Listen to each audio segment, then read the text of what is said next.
All right. Good morning again, everyone. So we are currently just waiting on just a few more persons to come and be present with us before we begin today's proceedings. So sit tight and you can continue to enjoy the coffee break in the meantime. All right? Thank you.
All right. Good morning, ladies and gentlemen. All right, so I think we had a really good coffee break this morning. So you probably want to do a little bit better than that. Good morning, ladies and gentlemen. All right, so I know you had some cantaloupe this morning, you had some pineapple slices this morning, and you, of course, had some good apple juice this morning. So with that being said, good morning, everyone. That sounds a little bit better. Love to hear it. Love to hear it.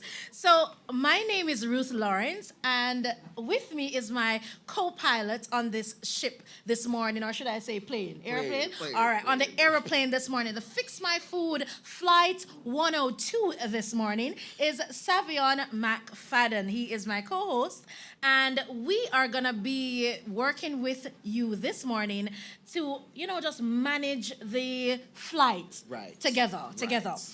But firstly, I want to ask Savion, why are we here this morning?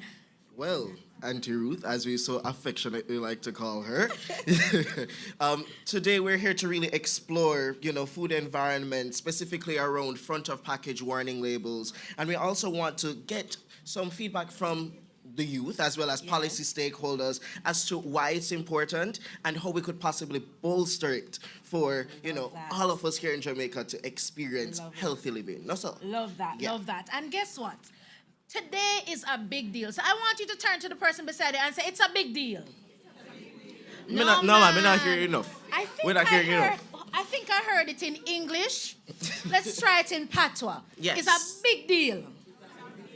All right, it is a big deal this morning. So just in case you are here and you are wondering, what is Fix My Food? Because naturally you're here at the Fix My Food launch Jamaica.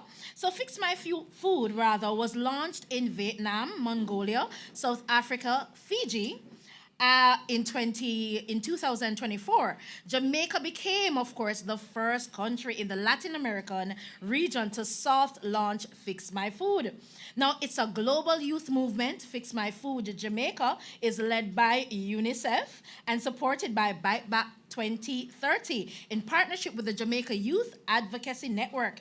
Fiwi Children Foundation and youth organization engages young people in advocacy for healthier food environments. Absolutely. And this hard launch, as I said before, will be exploring the developments surrounding food environments with a specific focus on front of package warnings and other food environment policies. And thematically, this forum is going to amplify our connections with young people and policymakers through robust panel discussions. And at the end, we'll be culminating all of this with a youth-led position paper on front of package warning labels. Love it. No, I love the theme that they're working with, or should I say the tagline. It says, "It's not too late to fix your plates." Now, I want you to just turn again, because today we're going to get friendly with each other. We're going to get to know each other. So turn to the person beside you, whether it is on your left or on your right, and say to them, "It's not too late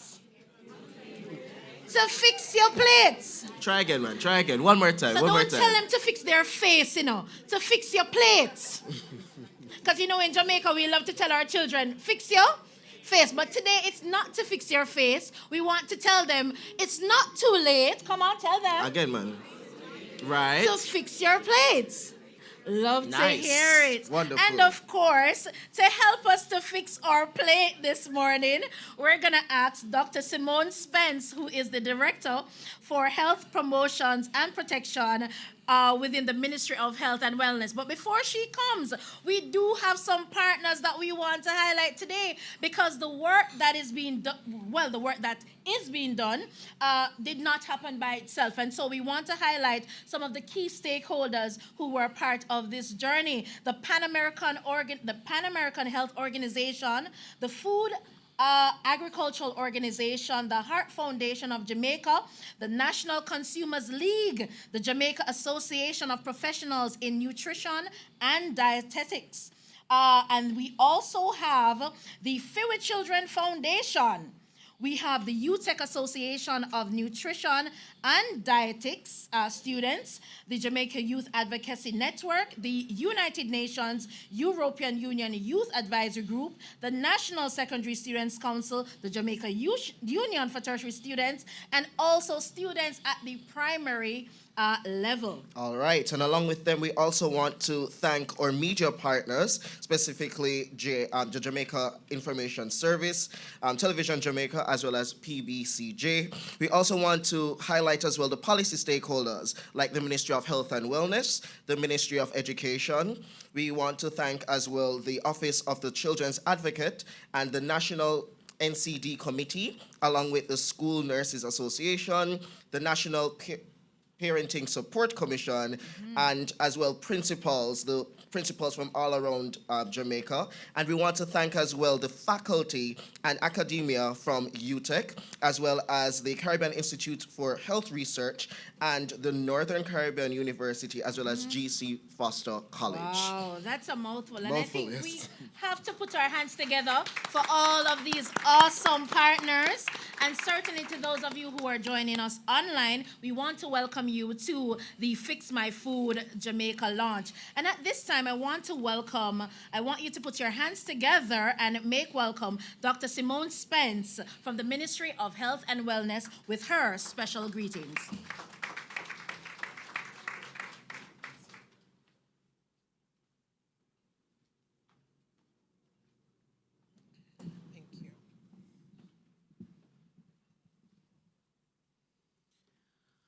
Master of Ceremonies, distinguished guests, partners from Unicef Jamaica, Jamaica Youth Advocacy Network, and FOPWL Children Foundation, young advocates and students, colleagues from the Ministry of Health and Wellness, members of the media, ladies and gentlemen, good morning. All right, listen now. I ran, literally, then drove, but ran from another meeting to be here to do this, right? And, at that meeting, I had to talk to persons about the fact that when I'm at a microphone and I say good morning, one, it's not rhetorical, and two, I need to feel the energy and the vibes in the room, because we're all blessed to be here in whatever capacity we are here. We are above ground, we have jobs, and, we're just blessed. Right? And we're healthy for the most part outside of the little aches and pains we're all experiencing together. And so when I say good morning, I need to feel the vibrancy behind that good morning, right? And so I need you to all give me goose pimples. So I'm going to say good morning again. We're going to wheel and come again with a good morning. And I want the response from the room to be a little bit more, not a little, a lot more vibrant than it was a while ago, right? Instructions clear? Very good. Good morning. Good morning. See, goosebumps, automatic. It happens every time. Thank you so much. So it really is my honor and privilege to bring greetings on behalf of the Ministry of Health and Wellness, and specifically the Minister of Health and Wellness, Dr. the Honorable Christopher Tufton, who unfortunately was unable to join you here today at the official launch of Fix My Food Jamaica Behind the Labels, a campaign which we know is rooted in the urgent need to protect and empower our children and youth through better food environments. Last year, Jamaica was proud to be the first country in the Latin America and Caribbean region to soft launch this initiative. And today we mark a major milestone in bringing it to life, together and with our young people at the center. We know the stakes are high. Our children are consuming unhealthy diets, often marketed to them as appealing, while nutrient-rich options remain out of reach. Many are also physically inactive. The result? Increasing rates of childhood overweight and obesity, and modifiable risk factors for the early onset of non-communicable diseases like diabetes and hypertension. And once, when I was back in medical school, which was years ago, decades ago, right? It was 65 years and older that we were taught. had diabetes and hypertension. That is no longer our reality. So it's not a distant threat anymore. It's actually here. Younger and younger persons are coming down with NCDs. 68% of Jamaican students aged 13 to 15 drink carbonated beverages daily, and nearly half consume sweetened drinks 2 or more times per day. These patterns, driven by the aggressive marketing of ultra-processed, low-nutrient food and drinks, demand urgent attention, not just from policymakers, but from all of us. This is why we are so pleased with Cabinet's approval of the National School Nutrition Policy, which sets a clear framework for improving school food environments, reducing salt, sugar, and harmful fats, and ensuring children are offered healthier options. But we know that school-based reform is simply not enough. We want, ladies and gentlemen, to take advantage of the opportunity to act now. Given the findings from the 2018 Obesity and Public Opinion Public Survey, which showed 83% of respondents in support of policies for the provision of healthy foods and beverages in schools, and 78% in favor of a ban on the sale of unhealthy foods and drinks in school, and gains from the Jamaica Moves in School program. While the government remains committed to introducing front-of-package warning labeling as a policy tool to support healthier food choices, no final decision has yet been made regarding the specific format that we will adopt. We are continuing to examine the evidence and engage stakeholders to ensure that whatever solution is chosen will be practical, effective, and aligned with our national health goals. We also acknowledge the strong and growing voice of young people in this space. And today's campaign is a clear signal that youth are not just concerned. They are informed, engaged, and eager to be part of the solution. As a ministry, we recognize the importance of including youth perspectives in shaping the food policies that affect their lives. While formal mechanisms are still being explored, today's event reflects a critical step, creating platforms where young people can speak, be heard, and influence national discourse. This dialogue is an opportunity, not just to talk, but to listen, to learn, and to collaborate. The choices we make today will shape the health of future generations. And if we are serious about reversing the rise in NCDs, then we must continue to support campaigns like this one, which connect data with lived experience and policy with people. Let us make no mistake, the work ahead will require courage, coordination, and sustained commitment. It will require shifts in policy, in industry practices, as well as in cultural norms. But if we remain focused on what truly matters, the health and rights of our children, then we can build a food system that nourishes, not harms. On behalf of the Ministry of Health and Wellness, I commend UNICEF and all our youth partners for your leadership. Let this campaign serve as a rallying call for greater awareness, stronger policies, and healthier environments for every child in our country. Thank you.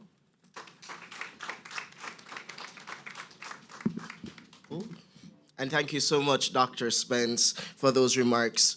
I really appreciate them, and I'm sure on behalf of everyone, they really speak to the heart of why we're here, right? Yes? Hello? Right. All right, so before I introduce our next guest to make greetings, I want to give a special shout out to the Jamaica Glino, who is here with us today, along with the Global Health Advocacy Incubator, who has been coordinating its efforts in advocacy surrounding NCDs in the Caribbean. And I understand that this organization is being represented by Ms. Rachel Morrison. Thank you so much for being here. Yes, you can clap for everyone.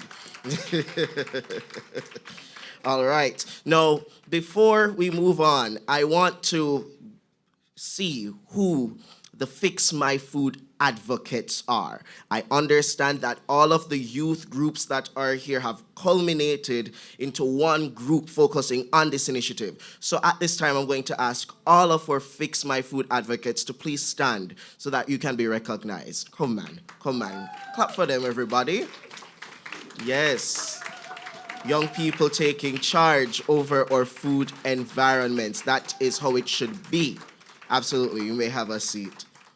All right. So at this time, I am going to now invite Ms. Olga Isaza, the country representative from Unicef Jamaica, to give her opening remarks. Please make her welcome, everybody.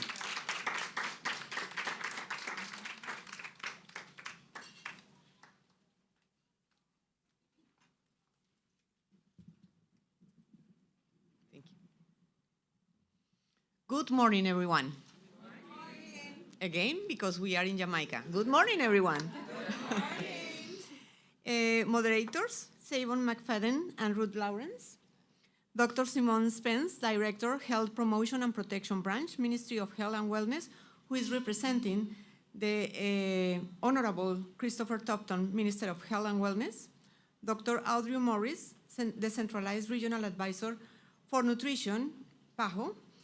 Yannick Bowden, Executive Director of the Jamaica Youth Advocacy Network. Damario Patterson, Advocacy Officer, FOPWL Children. Other strategic partners, members of the media, distinguished guests, panelists, colleagues, and dedicated youth advocates. Good morning and greeting on behalf of UNICEF country team in Jamaica.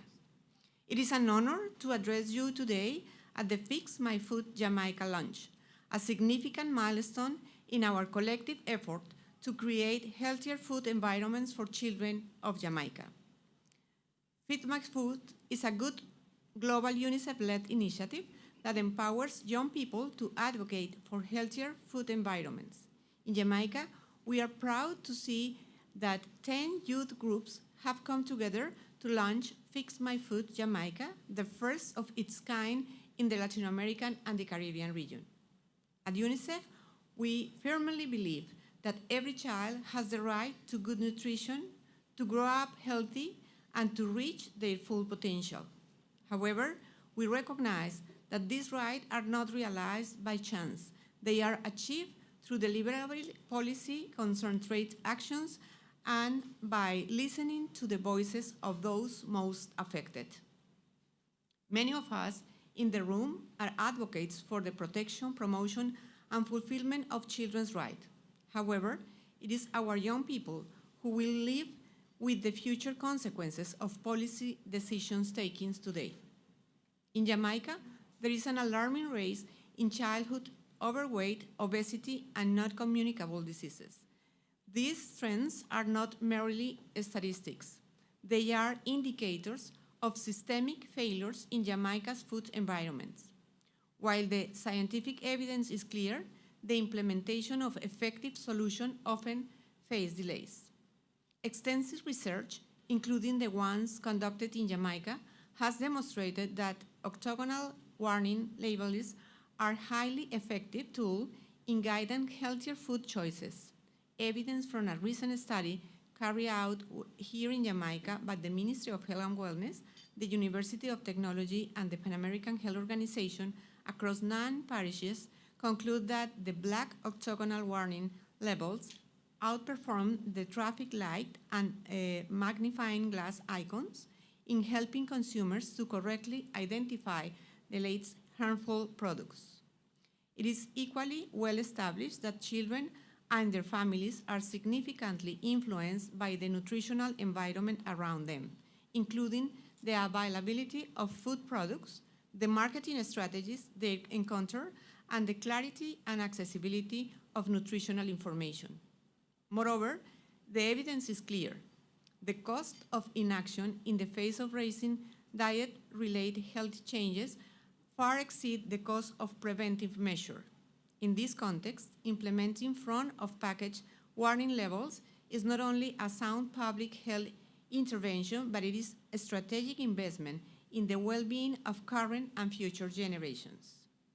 This is why UNICEF stands firm with you, the young people of Jamaica, who are boldly calling for change and holding leaders accountable for upholding your rights to health and access to nutrition food. Through the Fix My Food initiative, youth are not only participating, but they are also leading the charge for positive changes.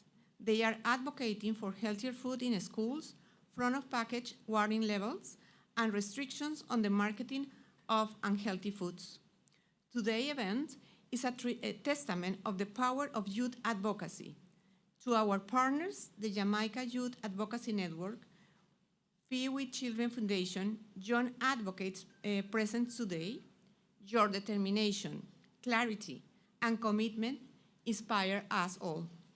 UNICEF is proud to stand with you as we issue a collective call to action for all stakeholders to contribute in building a food system that puts the health of children and young people first through the implementation of evidence-based policies.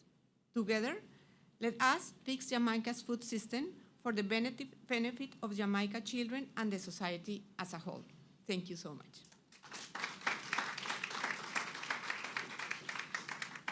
Truly inspiring. The change we desire, Mrs. Isaza says, is not by chance, but it definitely requires a collective effort for us all. And indeed, those are some solid recommendations coming from Olga Isaza, the UNICEF country representative. At this time, we're going to be asking Shanique Bowden, the executive director for the Jamaica Youth Advocacy Network, to bring greetings at this time. Let's put our hands together. And can I say, JYAN is one of the critical youth advocates who have been leading the Fix My Food charge. We have to big them up, right? We have to big them up. All right. Not that short.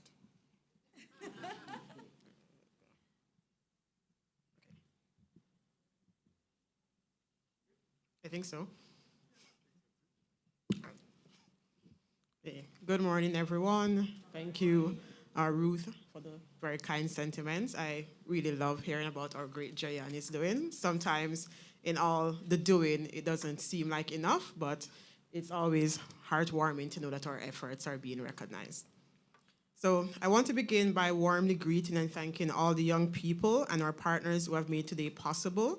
Of course, special welcome to UNICEF Jamaica Country Rep, Mrs. Olga Isaza, Dr. Simone Spence, Director of Health Promotion and Protection at the Ministry of Health and Wellness, Dr. Audrey Morrison, the Decentralized Regional Advisor for Nutrition at PAHO, Dr. Kwesi Marshall, the Chair for the Nutrition Subcommittee of the National NCD Commission, Dr. Vanessa White-Barrow, Head of School of Applied Health and Wellness at UTEC, and of course, Ms. Rachel Morrison from the Global Health Advocacy Incubator, and our team, the team from our dear partners, Heart Foundation, Jamaica Free Children Foundation of Jamaica, our stakeholders in government, and of course, the media. Our collective commitment to advancing youth rights and public health is what brings us here together today, and our joint purpose for this movement. Today's launch is not just about unveiling of a campaign, it is a celebration of determination and passion for young people desirous of making a difference. Fix My Food Jamaica has been developed by youth for youth. From the design of the messages to the faces behind the videos and visuals, young people have shaped every aspect of this campaign. Our lived experience, our voices, and our creative energy have defined the tone and urgency behind the call to fix the food systems that continue to fail us. You will note that I say "or" because I am also a young person. I'm a Gen Zer, so I just want to ensure that I am also recognized in the movement. This movement is more than just about food. It's about rights. Access to healthy, affordable, and safe food is intrinsically linked to our right to health, a right that all Jamaicans, especially our children and young people, must be guaranteed. Policies like front-of-package warning labels and the National School Nutrition Policy are not just technical reforms, they are human rights tools. They help us to build a society that respects, protects, and fulfills the rights of every child to survive and to thrive. One of the most powerful aspects of the Fix My Food campaign is its cross-sector youth partnership. Whether you are a student, an athlete, a young farmer, a content creator, or a youth parliamentarian, This campaign unites us all around the shared truth. We deserve better. It is proof of what can happen when young people from different backgrounds bring their unique strengths and talents together to fight for justice and for what is right. Healthy food policies are not fringe issues. They are fundamental to the development of children and youth. They influence how well we will learn, how long we will live, how we will contribute to society, and how we will break intergenerational cycles of poverty and diseases. The call for nutrition justice links directly to the several sustainable development goals, including good health and well-being, quality education, zero hunger, and reduced inequalities. As we officially launch Fix My Food Jamaica, we are also affirming our connection to a wider global movement, all rising up to demand that our governments and all stakeholders protect our health, our futures, and our dignity. Being part of this global coalition empowers us to learn, share, and amplify our voices beyond borders. As JYAN, we are proud to be part of and stand proudly with this movement because our advocacy is rooted in human rights. We will continue to build partnership that centers young people, not just as beneficiaries, but as co-creators of the solutions. Advocating for our country's children and youth is a heavy burden, but it's one that we carry, and JYAN is committed to making this country a better place for Jamaica's children and youth. We ask that our policymakers have the same conviction and drive to see our children be. Sorry, I want to repeat that. We ask that our policymakers have the same drive and conviction to do better for all of us. Our children literally deserve it. Let's fix our food systems, let's do it together, and let's do it now. Our children deserve it. As the tagline says, it's not too late to fix the plate. Thank you. Indeed, indeed. I don't know about you, Shani, but your speech just now, it's giving youth full participation. It's giving youth well-researched. It's giving youth ready to take charge and lead the way, right? Certainly, certainly. What I loved about what she said a while ago is that Fix My Food is by youth and for youth. And of course, it's not just about a right, but it is ensuring that we have access, a right. It's not about food, rather, but a right to health. I love it. Perfectly said. Thank you so much, Shanique Bowden from JYAN. Let's give her another round of applause. Before I go to our next person who will bring greetings, Demario Patterson from FOPWL Children, there are some acronyms floating around this launch today. And I feel very bright because I know what they are. But let me check your knowledge if you know what they are. I see some acronyms floating around like FMF. Can anybody tell me what that is? I'm sorry? Fix what? Fix my plate? All right. So when we say FMF, what do we say? No, man, look, I'm not sure. Let's try this again, class. FMF. Fix my food. You are correct. NCD. Lord of mercy, we're getting brighter by the second. Let me see if we can top this one. I love this one. FOPWL. Lord of mercy. Okay. So on a bright. So at this time, I'm going to be inviting Demario Patterson. He's the Policy and Advocacy Officer of FOPWL Children Foundation, another of the exceptional youth group that is ensuring that we fix our food. Demario, let's give him a round of applause.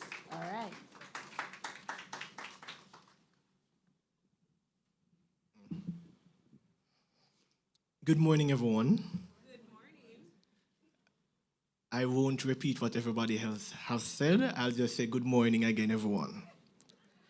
Special greetings to our international partners from PAHO and the Food and Agriculture Organization, the Heart Foundation of Jamaica, National Consumers League, Jamaica Medical Doctors Association, the Jamaica Association of Professionals in Nutrition and Dietetics, distinguished youth groups from JYAN, the UNEU Youth Advisory Group, the NSSC, JUTS, or policymakers, teachers, stakeholders, and the media. good morning again. On behalf of Fairy Children, a youth-led NGO, I'm honored to be a part of this important conversation, one that speaks directly to the health, development, and future of Jamaica's children and youth. We are here today because we recognize a simple, powerful truth. The state of child nutrition in Jamaica needs urgent and lasting improvement. It's not just about whether children are eating, it's about what they are eating. And nutrition isn't a luxury. It is a right and a foundation for learning, growth, and success. At Fairy Children, we speak daily with youth across Jamaica. One theme comes up again and again: the struggle to access healthy, affordable meals, especially in schools. I remember facing those same choices myself just a couple of years ago. Often, it was sugary drinks and fried snacks, not out of ignorance, but out of necessity. But we are not starting from scratch. Many of you have already made strides, yet progress is not the same as justice. We need bold, inclusive transformation of the school food environment. As youth advocates, we still continue, and we will continue, to speak out, to partner, and to push for change, especially on behalf of those who feel unheard. And we invite everyone, government, schools, civil society, the private sector, to do the same. This is not just a health issue. It is an education issue, a justice issue, and a nation-building issue. The decisions we make today about food, policy, and equity will shape the Jamaica our children inherit tomorrow. Thank you. And thank you so much, Mr. Patterson from the Fairy Children Foundation. One of the things that I really appreciated Damaria talking about was the fact that progress is not the same as justice. And that at the end of the day, all of us, not just here in this room, but all of us who are involved in this process, we together can make the change if we want to, right? So please give it up once again for Mr. Patterson from the Fairy Children Foundation. Now, at this time, while we are going to set up for the presentations that you'll be hearing from our various stakeholders, I want to give a giveaway. I feel giveaway. Anybody feel giveaway? Yes? No, don't sound excited because UNICEF is going to give you very nice things, and I don't understand why nobody want. Anybody want the giveaway? Okay, great. So, in order to get the giveaway, I need the first person to come up here and tell me 7, because I'm not going to make it easy for you, 7 partners who are a part of this Fix My Food initiative. So the first person to come up here, yes, 7. Anybody? Or is 7 too high a number? Am I being too unfair? All right, well, Ruth is telling me 5. All right, fine. Let me be merciful and say 5. Dr. Spence? Well, oh, okay, all right. Maybe I see a young, you can come. Yes. No, man. And I don't want to give away. Auntie Ruth are going to give it away.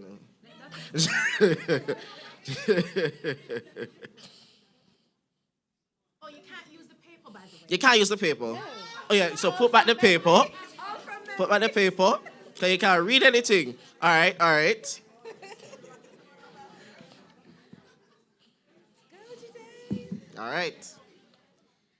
All right, so you said 5? 5. So Unicef Jamaica. Yes. Fairy Children Foundation of Jamaica. Yes. Jamaica Youth Advocacy Network. Nice. Bite Back UK. We can take it. Yes. And one more. I believe in you. One more, you can do it. Your Report, Jamaica. Yeah. Woo! Okay. All right. So what did I win? Okay, so you're going to get a very special package from Unicef Jamaica. Just go to the desk and they'll provide it for you, all right? Okay, thank Wonderful. you. Congrats. All right, so now that we have gotten our giveaway and we have moved through that, it is time for us to understand the story behind Fix My Food. How did it start? How did it become what it is today? And to introduce this initiative and all of the work that they have been doing thus far when it was soft launched by UNICEF Jamaica in 2020 is Mr. Alex Johnson, a clinical dietitian and a member of the Jamaica Health Advocates Youth Arm. So please help me make him welcome.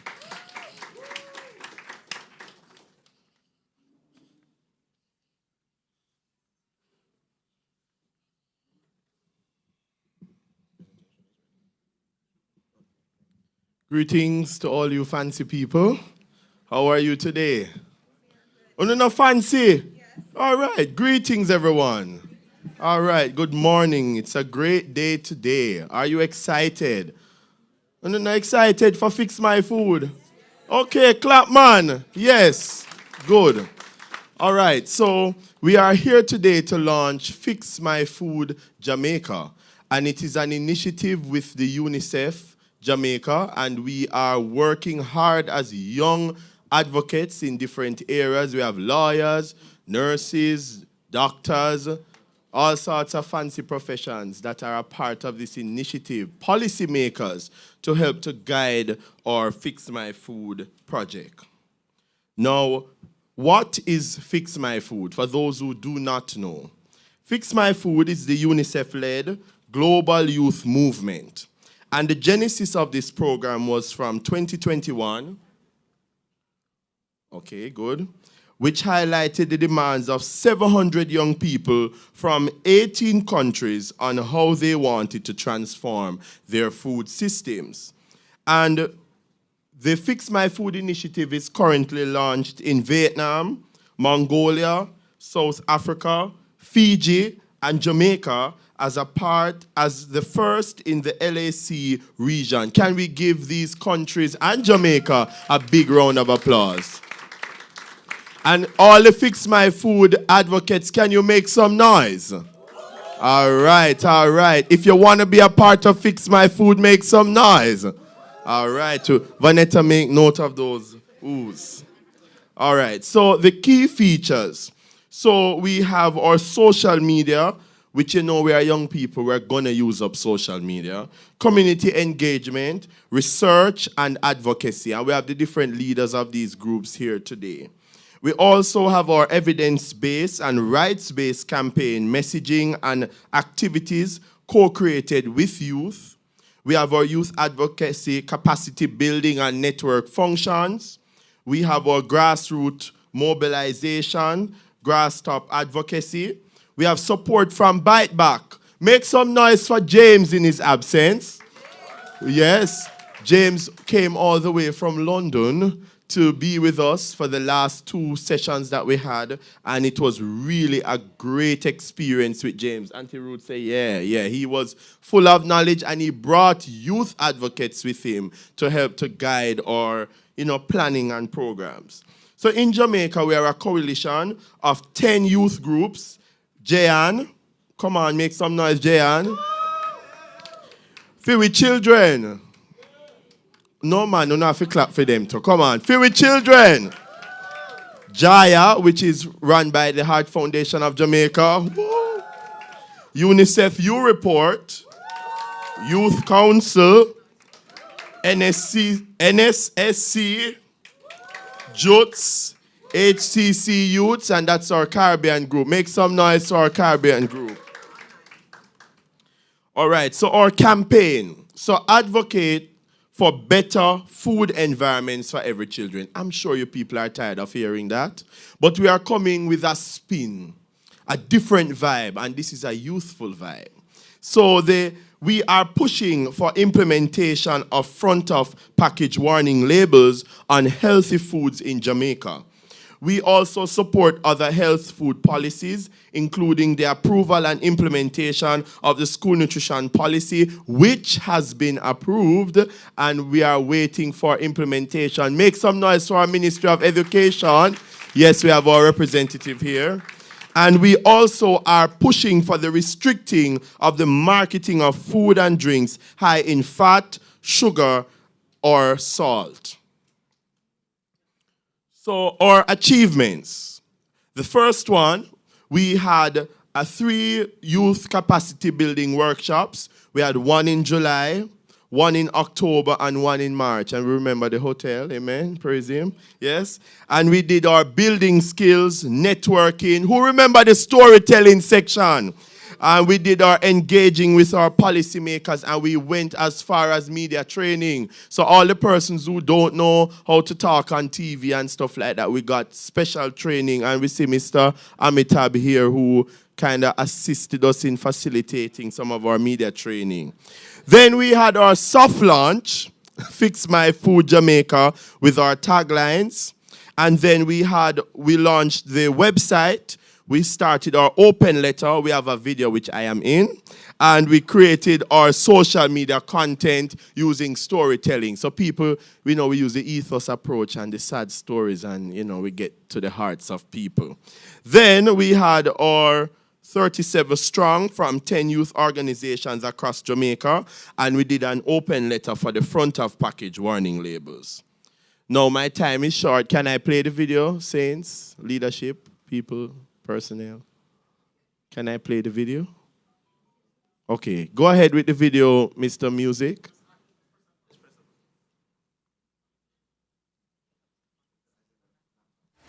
Okay, let's see.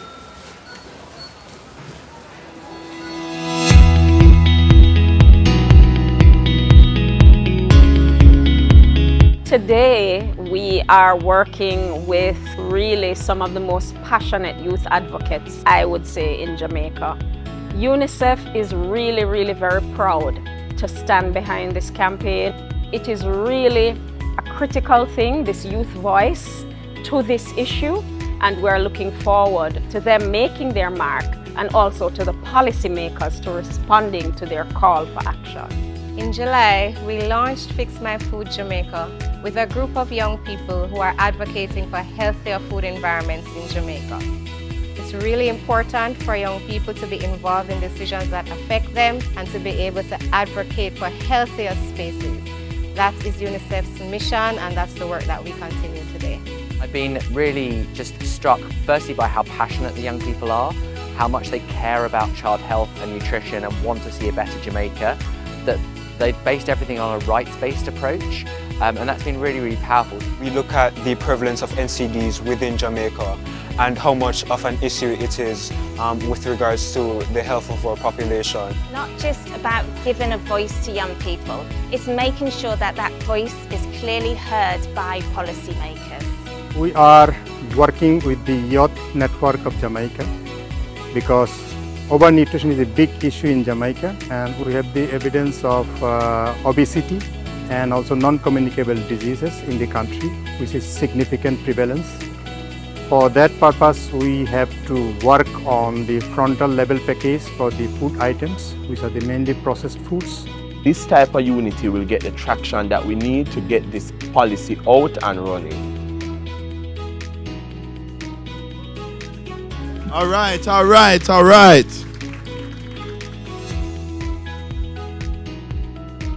Okay, so our key learnings. So we had a challenge. So the mobilization of youth who may not have been aware of our healthy food policies. And is that the rapture call? Okay, all right.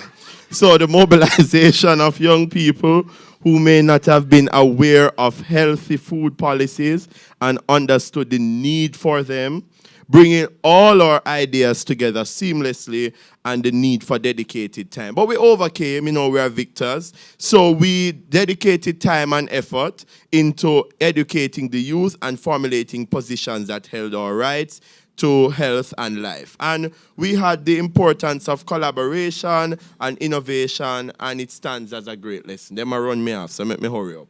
So our vision for the future, a healthier Jamaica in 2025 and beyond. Let's say that together.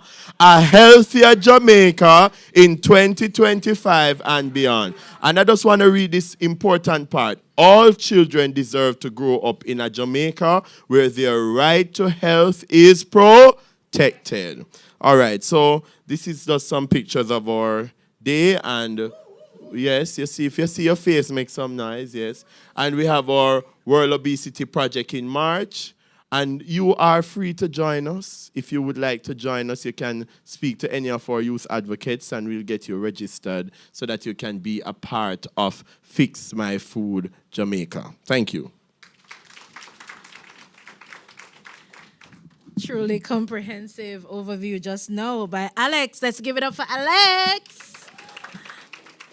I call him Pastor Alex, by the way, because he's always preaching.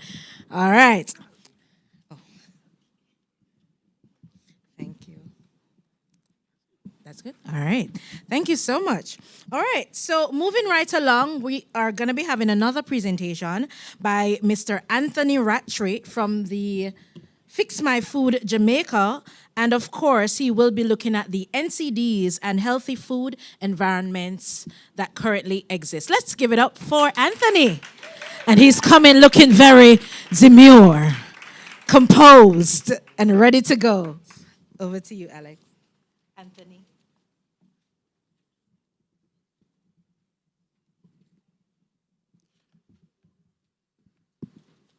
Okay. All right. Thank you. Good morning, ladies and gentlemen. No, man, I think so many presenters came up before, and we have to keep amping up and amping up. So I'm going to try it again. Good morning, ladies and gentlemen. Good morning. That sounds better. That sound a lot better. So, welcome again to the Fix My Food launch. It's a time and need that we should have done this a long time ago, but it's never too late. The time is now, and the time is here. So what I'll be doing is painting a picture, setting the scene, and creating a space to showcase our food environment, a healthy food environment, and yes, okay, good. I thought I was short, but I'm like, I know I'm tall enough in this, so I don't know why they put it so low. So creating that space and its relation to non-communicable diseases. All right, so the first thing I want to do before I get directly into the PowerPoint is to paint a scene. So we're going to utilize this space here as our environment. Let's say you have a fast food at the back there, another fast food over there, 2 supermarkets over there with all your favorite snacks and drinks, 2 wholesales, 2 persons selling. That is a space. That's our environment. And that's the average environment that you see across our country. So the food environment really refers to all the places that we have access to foods as well as the type of foods available and the nutritional quality, the affordability of these different foods and diets, and the way that food is marketed to our children. So because of this, I want to really look at the word accessibility. Accessibility in these places of how affordable it is, the money that it costs to really get healthy foods in our country, as well as accessibility with the distance of a healthier food option. In our average environment and our average thoroughfare, you'd see, as I said, a lot of fast food options, a lot of supermarkets selling more ultra-processed foods and high sugary drinks, and those aspects are those, for example, foods that are in our space, in our environment. And because of that, it contributes to an unhealthy food environment. Now, there's 2 environments. It cannot be healthy or an unhealthy food environment. And unfortunately, our space constitutes or promotes a more unhealthy food environment. But what constitutes for a healthy food environment, as it says, is that an easier access to healthier food options, reduced targeted ads to our children, and the availability of more nutrient-dense foods versus calorie-dense foods. So, in continuing fueling in our mind and the body, when I was doing this presentation and I was thinking about fuel, we all know, when you think about fuel, think about car. The car needs gas so it can go. The fuel for us as humans is food. We need food so that we can go. We need food so that we can do our day-to-day aspects. And if our environment is foods that are unhealthy, what fuel are we really getting and how much farther can we go with that food, with that fuel. So the unhealthy food environment that we have here is an abundance of fast food options, sugary drinks, ultra-processed foods, and limited access to healthier food options. And that's just as a short example. And the continuous rate of all of these unhealthy food options, it promotes a space that facilitates new cases of NCDs, non-communicable diseases. I know you guys are all smart and we know what NCDs means, so I'm going to stick with NCDs. So it continues to facilitate that space that we want to fix. We want to change that environment to a more healthier option. So in doing so, let us now look at what NCDs are. You may know what the term refers to, what the abbreviation means, but what does it mean? So NCDs are chronic diseases which tend to be of long duration and are a result of a combination of genetic, physiological, environmental, and behavioral factors. So yes, I want to highlight and take out 2 pointers because I know they're going to tell me say I still have time. I see them have the thing in them hand already. So the environmental and behavioral factors. Our environment facilitates too much of a possibility to develop NCDs, to create a space in which we now have too much easy access to unhealthy food options in which we can't thrive or allow our children to thrive in such a healthier environment, as well as the behavioral factors and as well as the physiological factors through the targeted ads towards our children. They see the ads, they want it. They see the billboards, they want it. They see their favorite influencers and whatnot talking about these foods, they want it. So because of those factors, factors in our environment, it facilitates the potential new cases of NCDs. And in my opinion, the cases of NCDs in children is already skyrocketed that we don't want that to get any higher than what it is now. So quick examples of NCDs that were plaguing our country now is diabetes, which we call sugar, hypertension, which we call pressure, obesity, where you might see somebody who might be overweight and we call them big, we call them fat, and cardiovascular diseases. Now, whenever I talk about these things to persons, I call it the unholy trinity because this is not holy there's nothing holy about this, but the unholy trinity. If you have one, there's a potential that you might have a next. If you have one, if there's no treatment, you're going to have the next. So because of that, we want to now fix our environment so that we can change this, so that our food environment doesn't look like this to then potentially lead to that. We don't want our food environment to continue to stay in such a way where our next fast food option is 2 centimeters away from the other, where our food environment doesn't facilitate foods being healthier food options at an affordable rate for our children and for even us as adults, as stakeholders. But in doing so, it has a cost. There's a lot of factors that it plays, and I just want to directly go to them. So NCDs can cause a long-term physical, mental health, education, diminished quality of life, and productivity. NCDs can rapidly drain household resources, leaving families and children in financial challenges. A 30-year-old has a 17% chance of dying prematurely from one of the 4 main NCDs. We mentioned a few. We have cardiovascular diseases, diabetes, chronic respiratory diseases, and cancer. And then studies estimate, which when I was doing my research was a big shocker to me. Every time I see this number, I'm like, wow. Studies estimate that over the period of 2015 to 2030, the total losses associated with NCDs and mental health conditions in Jamaica exceeded $18.4 billion. Think about all that money in our pockets. What could I really do with $18.45 billion? The list is, we could even spend that in a day, but if we're spending that in so much in caring for NCDs versus preventing NCDs, the space would have been a lot better, and this number would have been a lot lower. Investing in NCD prevention is cost-effective and it saves life. It can save us millions and it will save us lives, which is a win-win in my opinion. Evidence-based policies like the article warning labels work, which you will find out more about later in other presentations. And as it says, prevention better than cure. And in this case, I'm going to change cure to treatment because most of these diseases can't be cured. So prevention better than treatment. So let us prevent it so that we don't have to get to the point where we have to move to treatment. Again, when I was looking at the statistics of this, I didn't want it to be a point in the presentation where it was just a dot. So you look at it and you forget it by the time you leave. But the graphic to see what it really is. And this is children. 1 in 3 children are either obese or overweight. There was a 94% increase in obesity rates in boys in less than a 10-year period.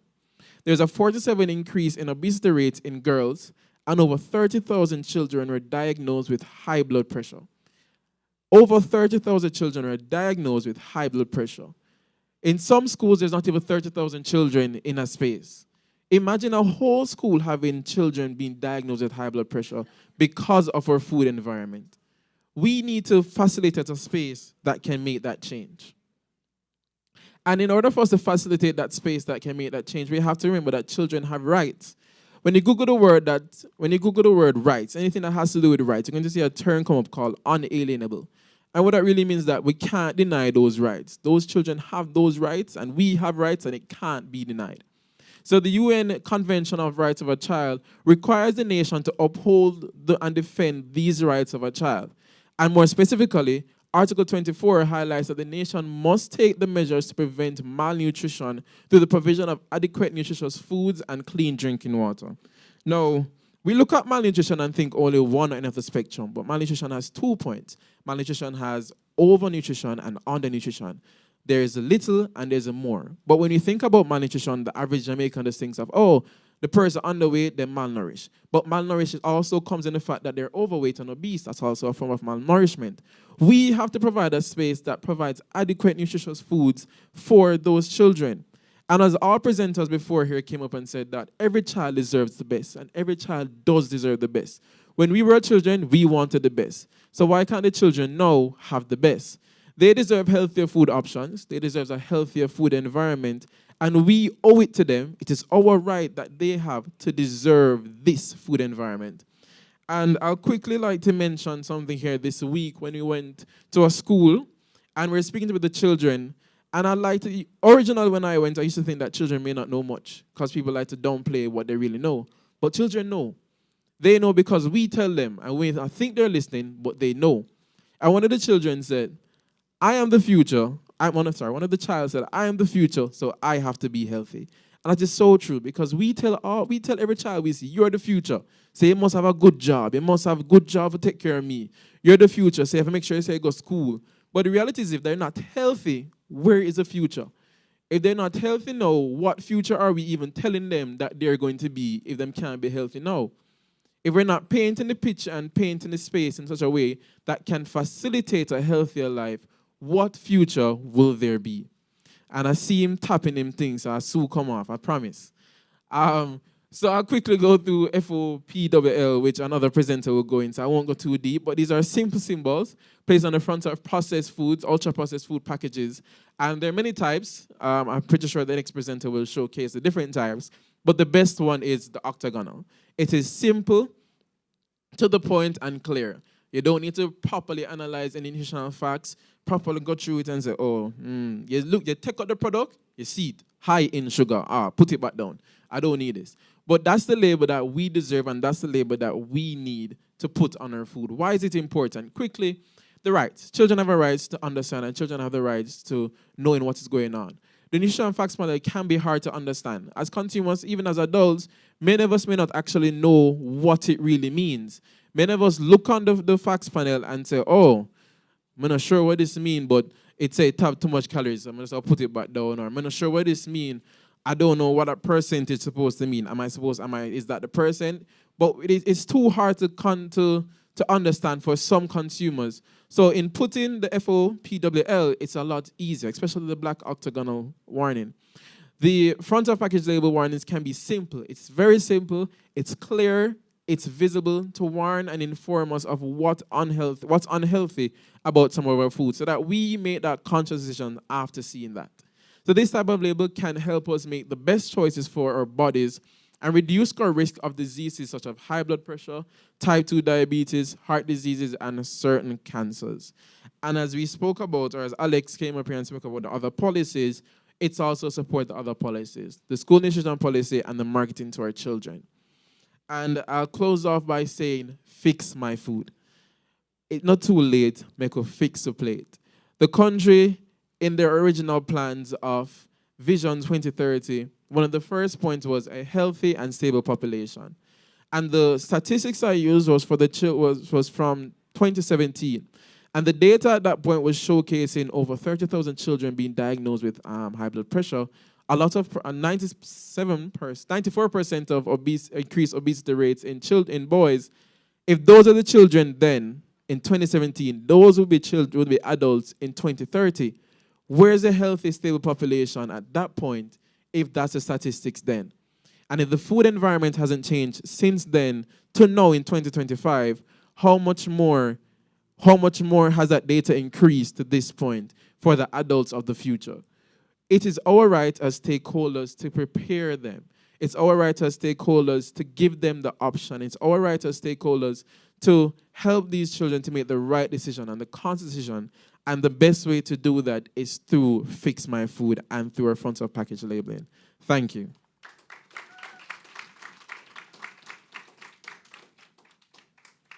All right, and thank you so much once again. Please give it up for Mr. Anthony Rattray, from one of the advocates from the Fix My Food initiative. So, honestly, listening to Anthony made me realize that we have some very troubling statistics at this point, and that there is a very urgent and clear need for us to have better food environments. And for those food environments to change, we need to advocate for, in my opinion, front of package warning labels. So it's time that we understand and get a look really into the status of those labels now and how they exist, not just in Jamaica, but in the Caribbean. So to do so, we'll be inviting Miss Barbara McGaw, who is the project manager for the Global Health Advocacy Project at the Heart Foundation of Jamaica. Please make her welcome.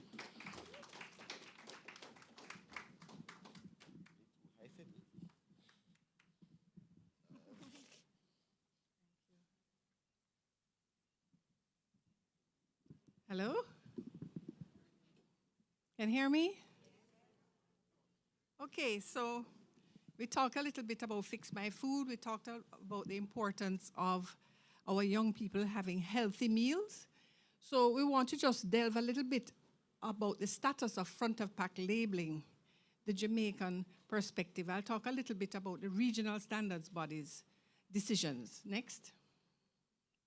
Oh, anti-press? This one? Oh, sorry. Okay, so this has been mentioned before. There are labels, symbols, rating systems placed on the front of packages on foods that have been changed from their natural state. A simple, clear graphic on the front of packaged or processed food products that provides information about the nutrients of concern and so on. So they're very important. We've discussed this before. It has been discussed earlier. Healthier choices to reduce the risk of obesity, and so on. So we're going to look at what happened since 2024. But just briefly, we're going to use the words CrossQ and BSJ. CrossQ is the regional governmental organization established to facilitate the development of regional standards, promote the harmonization of metrology systems, and support the sustainable production and trade of goods and services.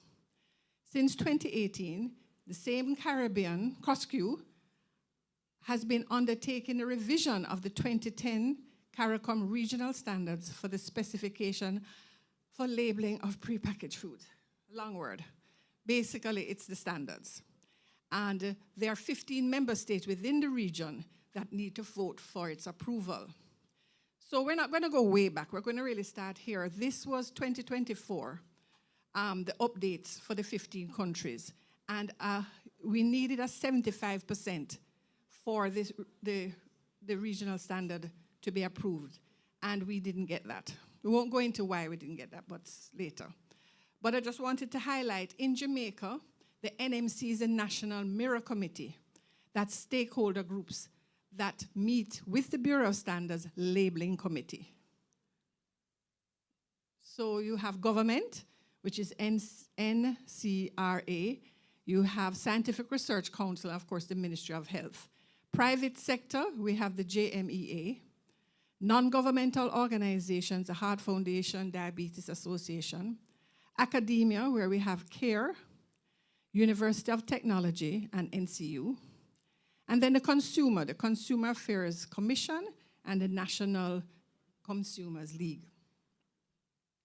So in 2024, the BSJ convened a meeting to discuss the options of the way forward to address the FOPL matter, given the fact that the standard did not pass at a regional level.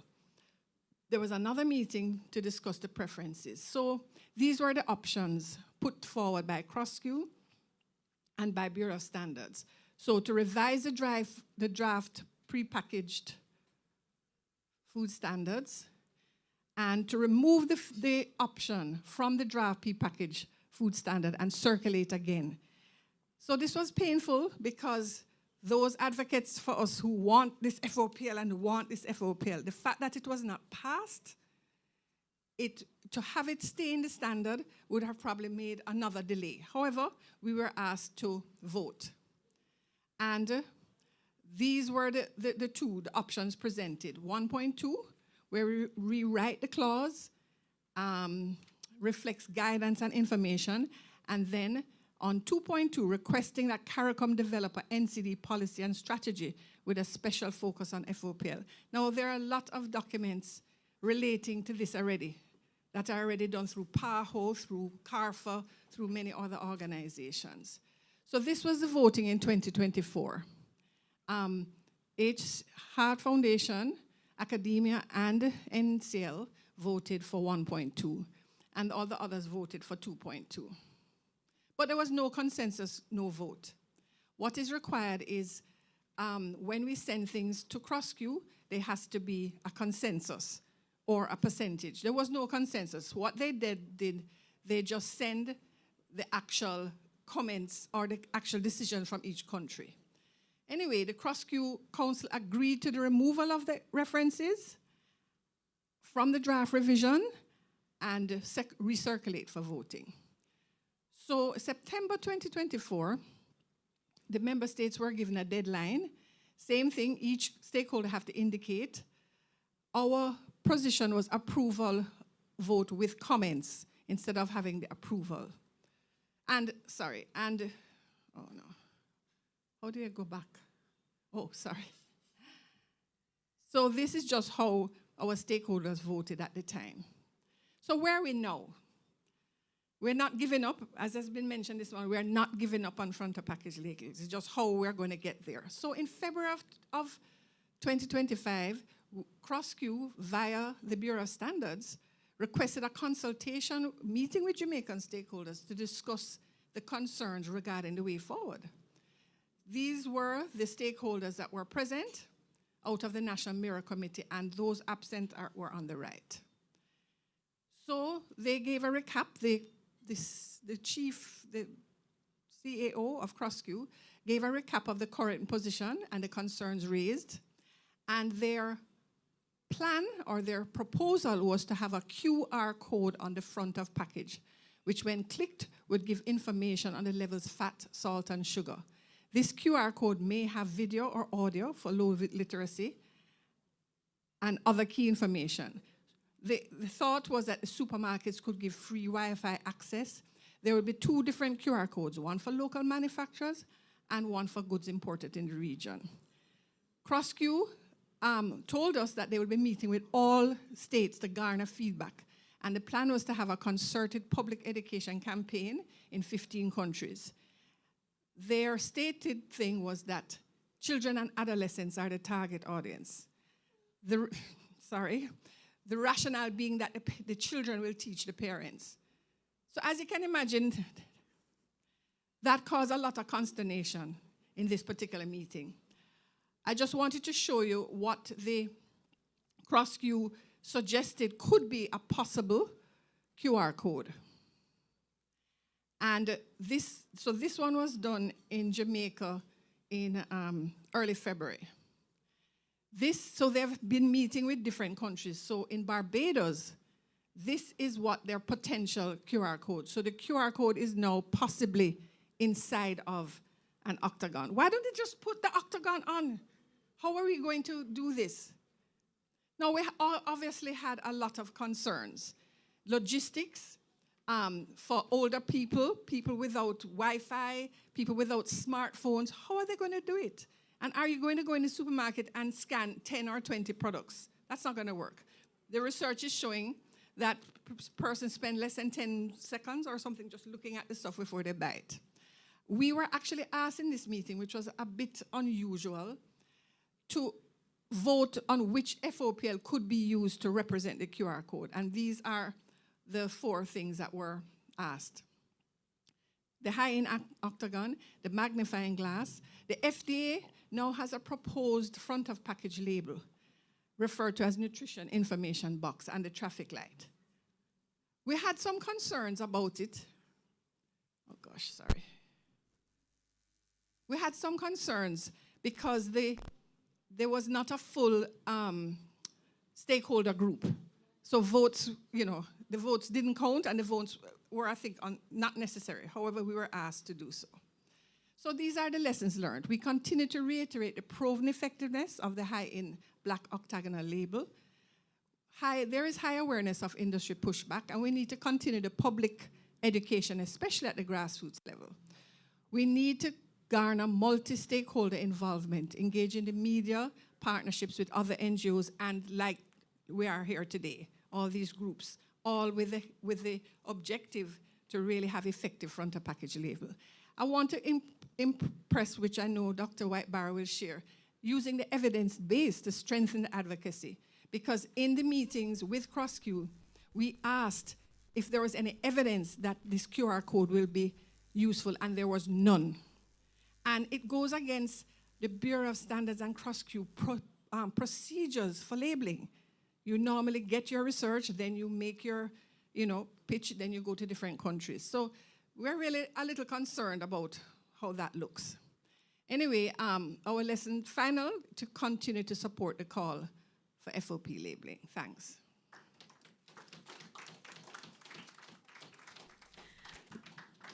Thank you so much, Ms. McGraw. What I love about her presentation just now is that she was able to guide us through some of the challenges, but equally the progress that has been made as it relates to the front of package warning label. So thank you again for that very comprehensive presentation, Ms. McGraw. All right, so we're going to be changing our position at this time. So if you're seated, we're going to ask that you stand real quick. We want to get the blood pumping. We want to get the heart racing for a little bit, for just about a 20-second. So if you're seated, we're going to ask for you to just stand up real quick. All right? So, or better yet, sit back down. Let's try this again. Yeah, man. Yeah, man. So for those who don't have the strong knees, so I need you to jump up now. All right, love it, love it. So, Mr. Maestro, we're going to ask for your help with this one. We have a nice jam in the house, so we're going to ask for you to flex out those muscles at this time. So, Mr. Music Man, over to you. And, of course, Savion is going to show you the moves, all right? Can we turn it up? Turn it up, turn it up, turn it up. Funky. All right, all Everybody right, all right. Clap, clap, clap, clap your hands. Clap, clap, clap, clap your hands. All right, now, we're going to do the basic step. To the left. To the left. Take it back now, y'all. Take it back. One hop this time. One hop. Right foot, let's stomp. Right foot. Left foot, let's stomp. Left foot. Cha-cha, real Cha-cha. smooth. Dun, dun, dun, dun, dun, dun, dun, dun, dun. Turn it out. Turn it out. To the left. Take it back now, Take it y'all. back. One hop this time. Right foot, let's stomp. Yeah. Left foot, let's stomp. Yeah. Cha-cha now, y'all. Now it's time to get funky. Love it, love it, love it. To the left. To the left. Take it back now, y'all. One hop this time. One hop this time. Yeah. Right foot, two stumps. Left foot, two stumps. Slide to the left. Woo. Slide to the right. Woo! Crisscross. Crisscross.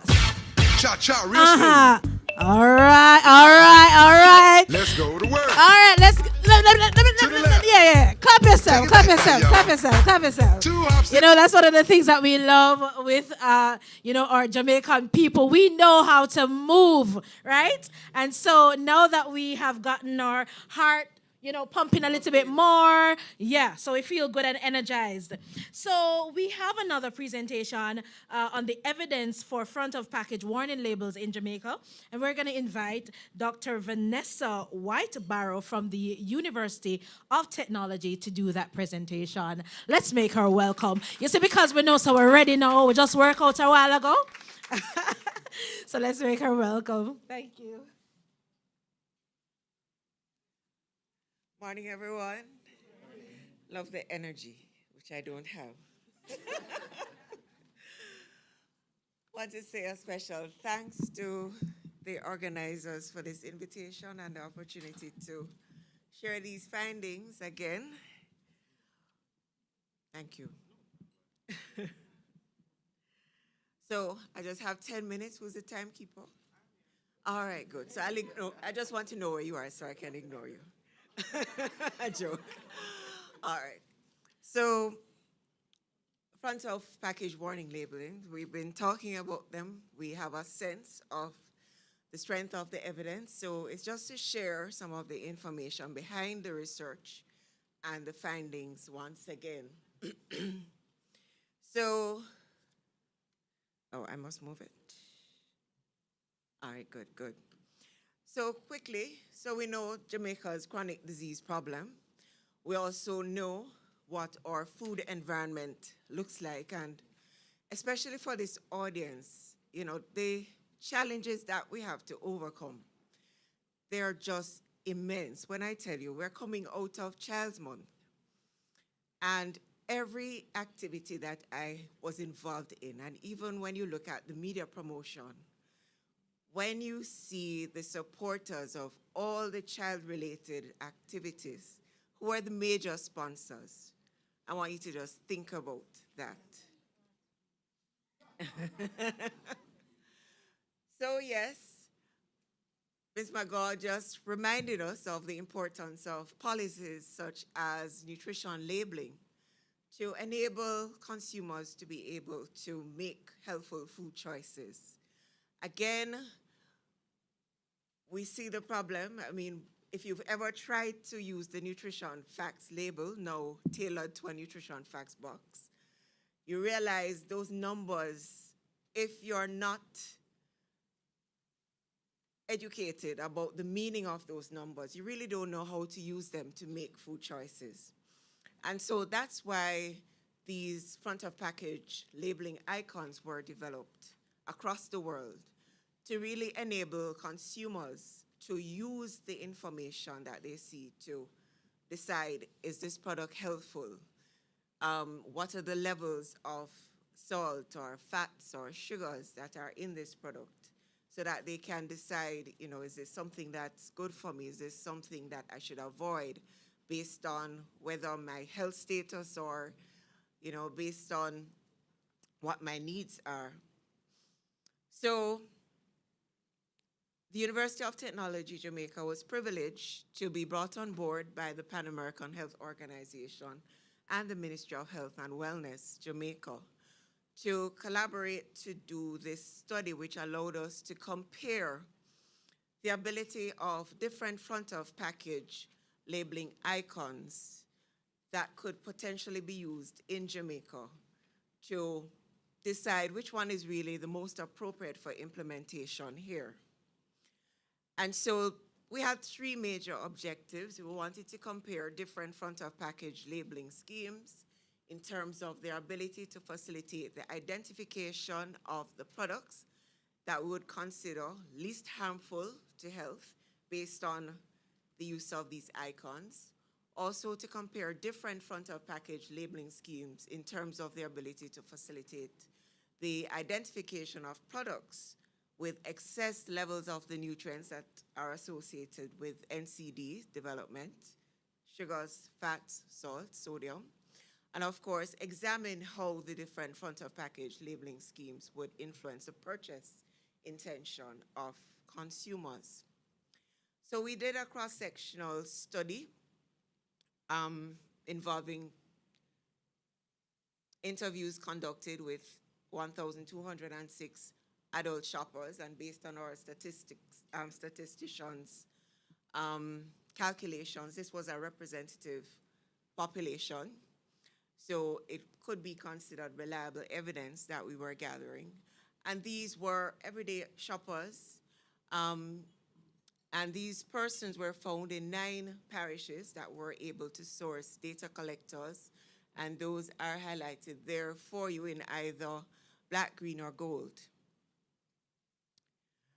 So persons were shown one of these 4 front of package labeling schemes. The first one, we call it the nutrition facts up front. Does it have a, no. All right, so the first one is what we call the control group, the nutrition facts up front, which is basically the same information you'll see in the nutrition facts panel, but the way it's presented would pretty much be a nutrition front of package icon. And then the other scheme was the traffic light system, which allowed for both textual, meaning word, and traffic light colors, red, green. Red means danger, green supposed to mean low or healthy, and then medium, amber, proceed with caution. But the other category of labels would be the warning labels, which you become accustomed to, the black octagonal warning labels. And there was also the high-end single icon magnifying glass, which is used in countries such as Canada. So mock-up products, not exactly looking, well, they look a lot like products that consumers would see, but they're not identical to them. We were careful with that. And these mock-up products from the categories breakfast cereals, milk and milk-based drinks, yogurt, and cookies or crackers, they were developed, and the different front of package labeling schemes were shown on these mock-up products. And the use of the cornflakes kind of illustrates for you what the consumers in the different groups were seeing. So if they were seeing the CTR, that's the control, the nutrition facts up panel, they would be seeing a product like that one. And if they were seeing the traffic light signal, then they would see something like the cornflakes. Similar product with the traffic light icon in the corner. And then you'd have the magnifying glass. And then you'd have another product with the black octagonal warning labels. Our data collectors administered a questionnaire that was divided in 5 sections, and 5 sections suggest that it was long, but it really wasn't very long. In the first instance, we were asking questions that would enable us to determine the effect of the schemes on consumer choices of the products. And the second section had questions designed to allow us to measure the effect of the schemes on their ability to identify if this particular product was least harmful to their health. And the third section asked questions that were looking at measuring the consumer's ability to identify products with nutrition content that was considered excessive, based again on the icon that was seen. And section 4 looked at their perception of the schemes, and section 5 collected socio-demographic information.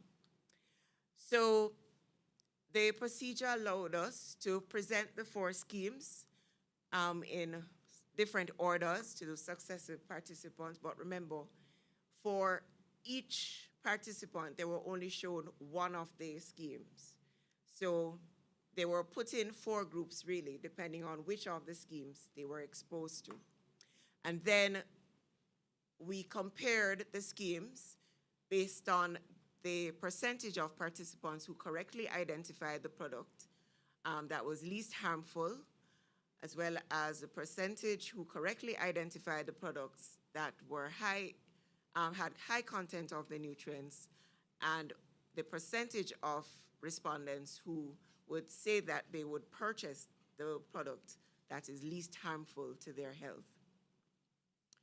So based on our findings, again, when we looked at the responses compared to the control group, what we found that compared to the control group, the chances of deciding more often to purchase the least harmful option or none of the options were 91% higher when the black octagonal warning label had been applied to that product.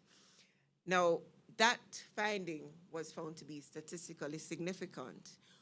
We also found that those that had been exposed to the magnifying glass, they were 60%. They had a 60% higher chance of indicating that they would purchase this product. And the persons who were shown the traffic light icon were 23%. They had a 23% higher, more likely to indicate that they would purchase that product.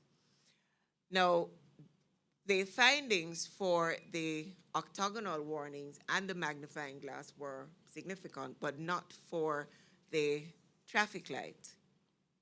When we asked about the product least harmful to health, again, this was quite interesting because we found that compared to the control group, the chances of correctly selecting the least harmful option more often was actually 108%, or 2 times higher when the octagonal warning labels were applied to the product. For the magnifying glass and the traffic light icon, we found that there was really no difference compared to the control group. And then finally, when we looked at the chances of them more likely determining that a product had excess levels of the critical nutrients in it, again, we found that the octagonal warning label, without getting into a lot of the statistics, persons were 9 times, had a chance of, no, let me say it properly now, because it tends to get, when you try to simplify it from my brain. Compared to the control group, let me go back. Compared to the control group, the chances of correctly identifying when a product contains excess amounts of the critical nutrients was 9 times higher when the octagonal warning labels had been applied to the product, compared to 5.8 times higher when the magnifying glass was used, or 3.4 times higher when the traffic light signal was used. So in conclusion, we found that the traffic light and the magnifying glass systems really were not very effective in helping consumers to correctly identify the least harmful products, right? So you might as well just leave the nutrition facts panel. That's what this says. But if you put the octagonal warning labels, then you find that the consumers, they are more likely to make the best choices in terms of the intention to purchase the least harmful of the products more frequently, and also more likely to correctly identify those products that have excess nutrients in them based on the information presented. So that's it.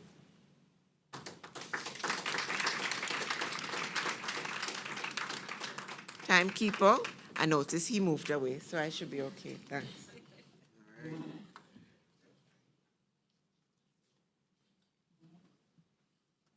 All right, and thank you so much, Dr. Barrow. Please give her another round of applause. Very, very strong evidence, I think, 91%, 108%. Very staggering figures. And it shows that we really do have the potential to see a very great change and really a properly effective method of showcasing healthy food environments. But now we're going on to the last, but certainly not the least presentation in these series of presentations. I would dare say it is the most important because it is us, youth. It's about us. What do we think about front of package warning labels? And to present these findings is none other than Miss Rihanna Robinson, a member of the U Report Youth Council. Please make her welcome. Woo.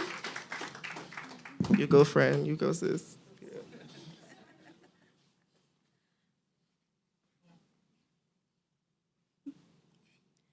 Hi, everyone.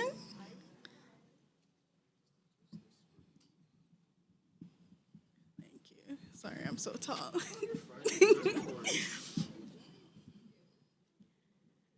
Alrighty, so these results are based on a U-Report poll that was conducted in July of 2021, where young people made the message very clear that they want front-of-package warning labels.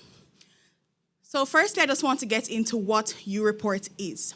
So U-Report is a global digital and social messaging tool that allows for young people to be a part of a movement where we garner their opinions on various issues of national or regional or global interest, where they're able to use their voices to participate in data collection, and they're able to really share their opinions on these important things.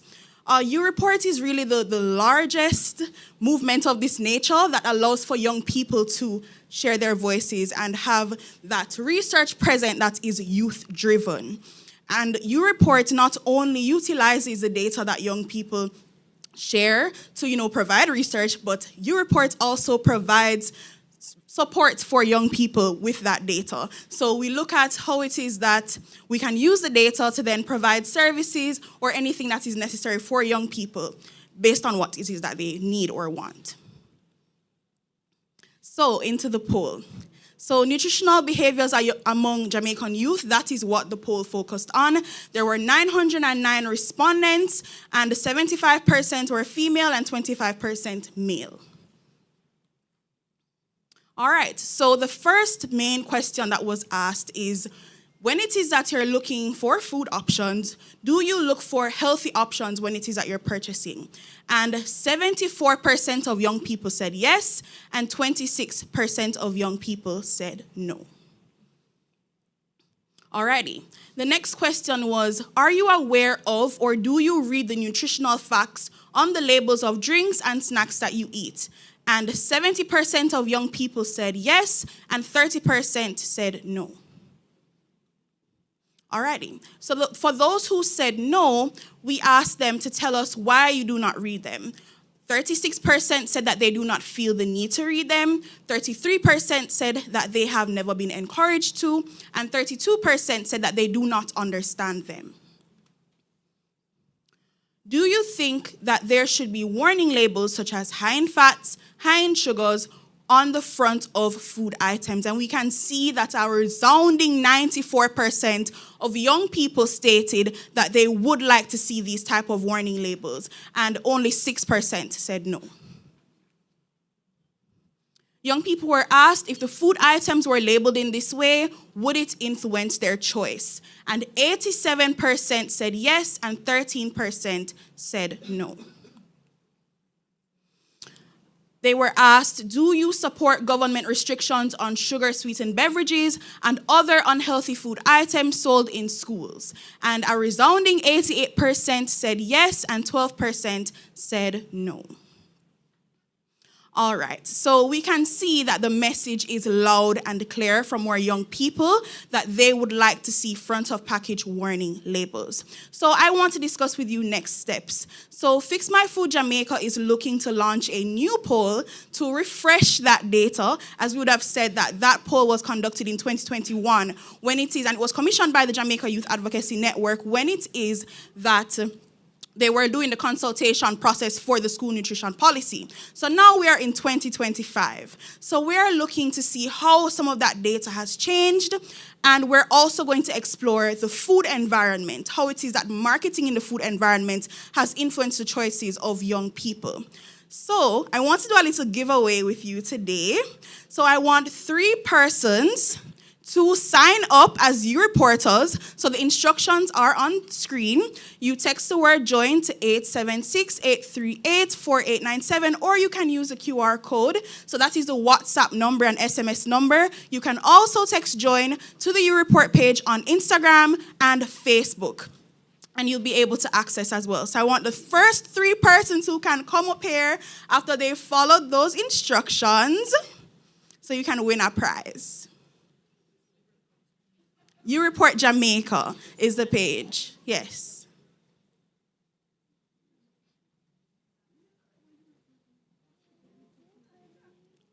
Awesome. So are you a year reporter already? Well, I mean, if you are already, then you would have been first. All right, go. Yeah, say you're a year reporter. All right, let me see who here is already a U reporter. Awesome. So who are the new people in the room? New young people who are not previously U reporters who have signed up. So I want the first 3 persons who were able to follow those instructions to come up here.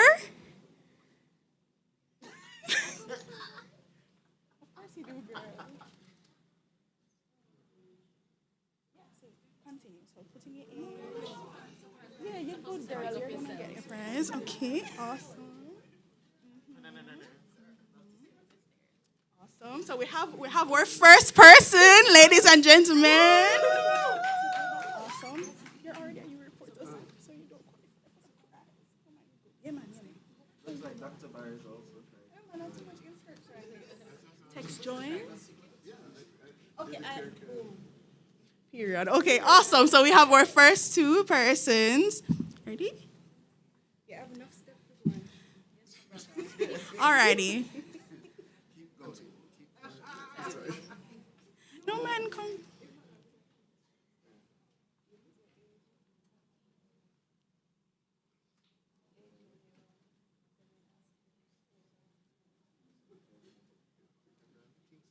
Yes.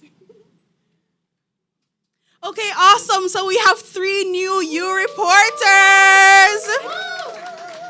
Awesome stuff. So I want everyone in this room who is a young person to join U Report and to look out for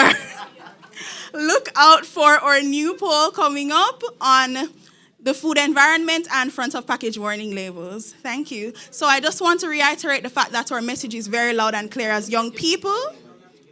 Yes, you're gonna get your giveaway, but I just want to reiterate the fact that the message is very loud and clear. Young people want front of package warning labels. So they've said it. It's not too late. Fix with plate. Thank you. Love it. I was about to say period. Yes, a fix with plate. Thank you so much, Rihanna, for that. And of course, for those who are tuning in online, if you do wish to become a U reporter, please do so. Text the word JOIN to 838-4897. We have in Jamaica over 15,000 U reporters, and globally we have over 38 million. So you are a part of a big community. And Trevisa has the prizes for those who just won. So speak with Trevisa real quick to claim your prize. Natalia Burton is coming now from JYAN, and she will be doing right now the blood sugar bingo. So for those who are joining via live stream, we're going to be pausing the live stream for about 10 minutes, and we'll be back with you immediately following this activity. So Natalia, it's over to you.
Thank you so much, Natalia, for that.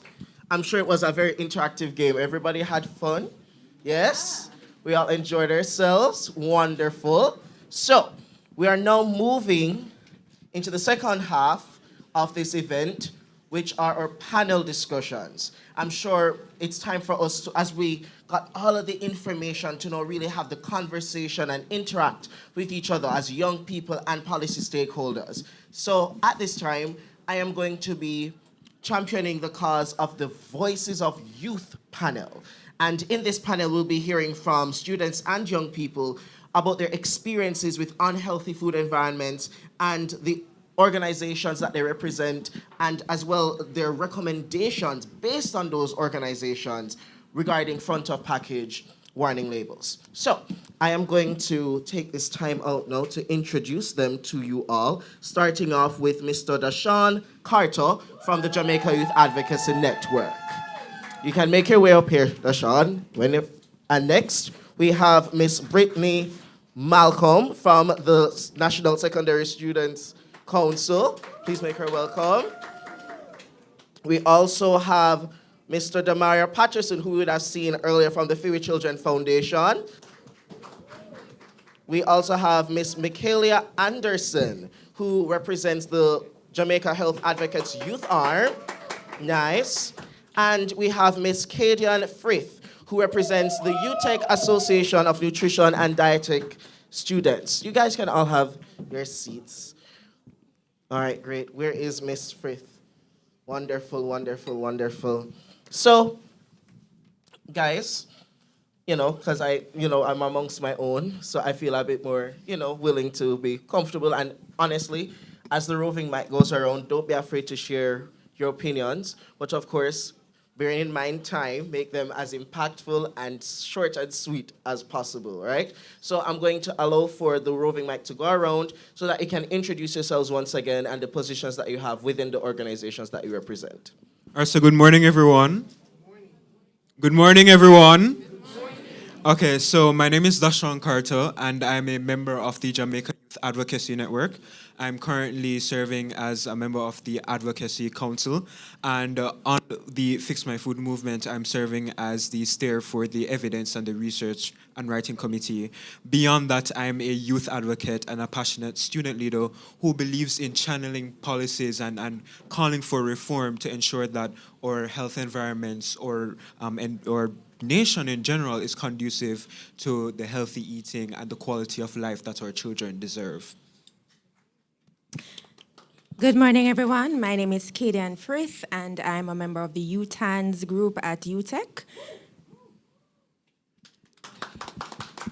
Hi, good afternoon, everyone.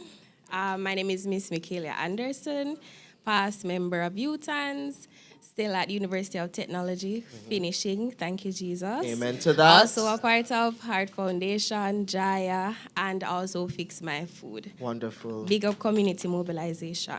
Absolutely. All right, good afternoon, everyone. My name is Brittany Malcolm. I'm a member of the National Secondary Students Council. In particular, I serve on the Health and Nutrition Task Force. Nice. All right, great. Good afternoon, everyone. Again, my name is Demario Patterson, and I'm the Policy and Advocacy Officer at Fewy Children Foundation. Wonderful. Please give it up for them once again, everybody. So we're going to start off with you, Mr. Patterson. My question to you is, why do you think it is important for young people to be at the center of food policy advocacy? Well, Savion, first, I think that the reason democracy exists is to allow people to be able to ensure that they have a voice in terms of measures and policies and decisions that in turn affect them. I think in the same way as young people, because nutrition policy, particularly in schools, directly affect us, it is very important that we are at the center of this to ensure that we have a voice, we have some say in these decisions that impact us. And furthermore, as I know that we all can attest to, young people tend to bring a a sort of innovation, a sort of passion that is very important. And so I believe as young people, we are very well equipped to continue to champion this cause and see what we want to happen. I agree with you fundamentally. And I especially agree with the fact that we as young people always have something up our sleeves. We're always innovative. We're always trying to change the game. So I'm moving on now to Miss Frith. All right? And I'm asking you, with that innovation that we have as young people, do you think we understand as a group, as young people, the connection between food and our health? I think we do understand the connection between food and our health to some extent, but not fully. As the term suggests, young people, so we are developing. We are not fully developed. And so sometimes we are guided by our moods. We are guided by the want for instant gratification without contemplating the long-term health implications. So it's not necessarily that we don't know. We do know, but we are not necessarily at the stage to make excellent choices with regards to our health. And so that's why it is important for the environment to support us as we develop. Absolutely. Thank you so much, Ms. Frith. And I want to turn now to Ms. Anderson, actually, for a moment, because as you would have said, Kadian, the reality is we sometimes choose to go the other way. I know, for example, I will have a guilty pleasure of just eating some ice cream by myself while I'm watching my little Netflix. And I'm sure that for many persons in the youth demographic, that is the case. But at the end of the day, I'm sure we want to be informed. So my question to Ms. Anderson is, what is some of the misleading information that you think we have on labels that are of most concern to us as young people? All right, so thanks for that question. So there actually is a lot. One of the major ones that I think, in my opinion, is organic. Some of the things that they say are organic, it's definitely not organic. We also have the no added sugars. We also have the use of symbols or the use of social media influencers, because we know that popular brand and they sell in the can and they use that famous athlete on it. Yes. So there are lots of things like that, and there are also hidden ingredients that they don't put. Is either the name of it is long and I myself can't pronounce it, or they just don't put it in there, like the dyes, because you do know that they have persons that have headaches and stuff like that. So there are lots of misleading information. I agree fundamentally, like especially when we see certain things like, oh, it's healthy, the way how they market it make it look nice. So we think, oh, we're gonna eat this and just be fine, right? We'll be fine, but it's not the case at all. So I'm turning us now to Miss Malcolm for a little bit, because you would have mentioned a while ago, Michaela, the fact that we have all of these misleading information. So do you think, Brittany, that young people believe the health claims that are on these package labels? Like, do we believe what we see when we see something is organic or healthy for you, or do we move past it? All right, so one of the first things I wanted to establish was that I think in our Jamaican context, we have a lot of nutritional claims versus health claims, where we have the great source of vitamin C, rich in fiber, all of these nice, lovely things that we have on our packages. But then I realized that a lot of the youth really do not pay attention enough to the labels. We might see on the front, high in fiber, high in protein. I'll be like, yes, I need that. But then when I need that, right? So when we turn over to the back now and we realize that, yes, it's high in protein, but then we also have added sugars, we have artificial sweeteners, we have the artificial colorants, preservatives we cannot pronounce. So I do believe... Red 40?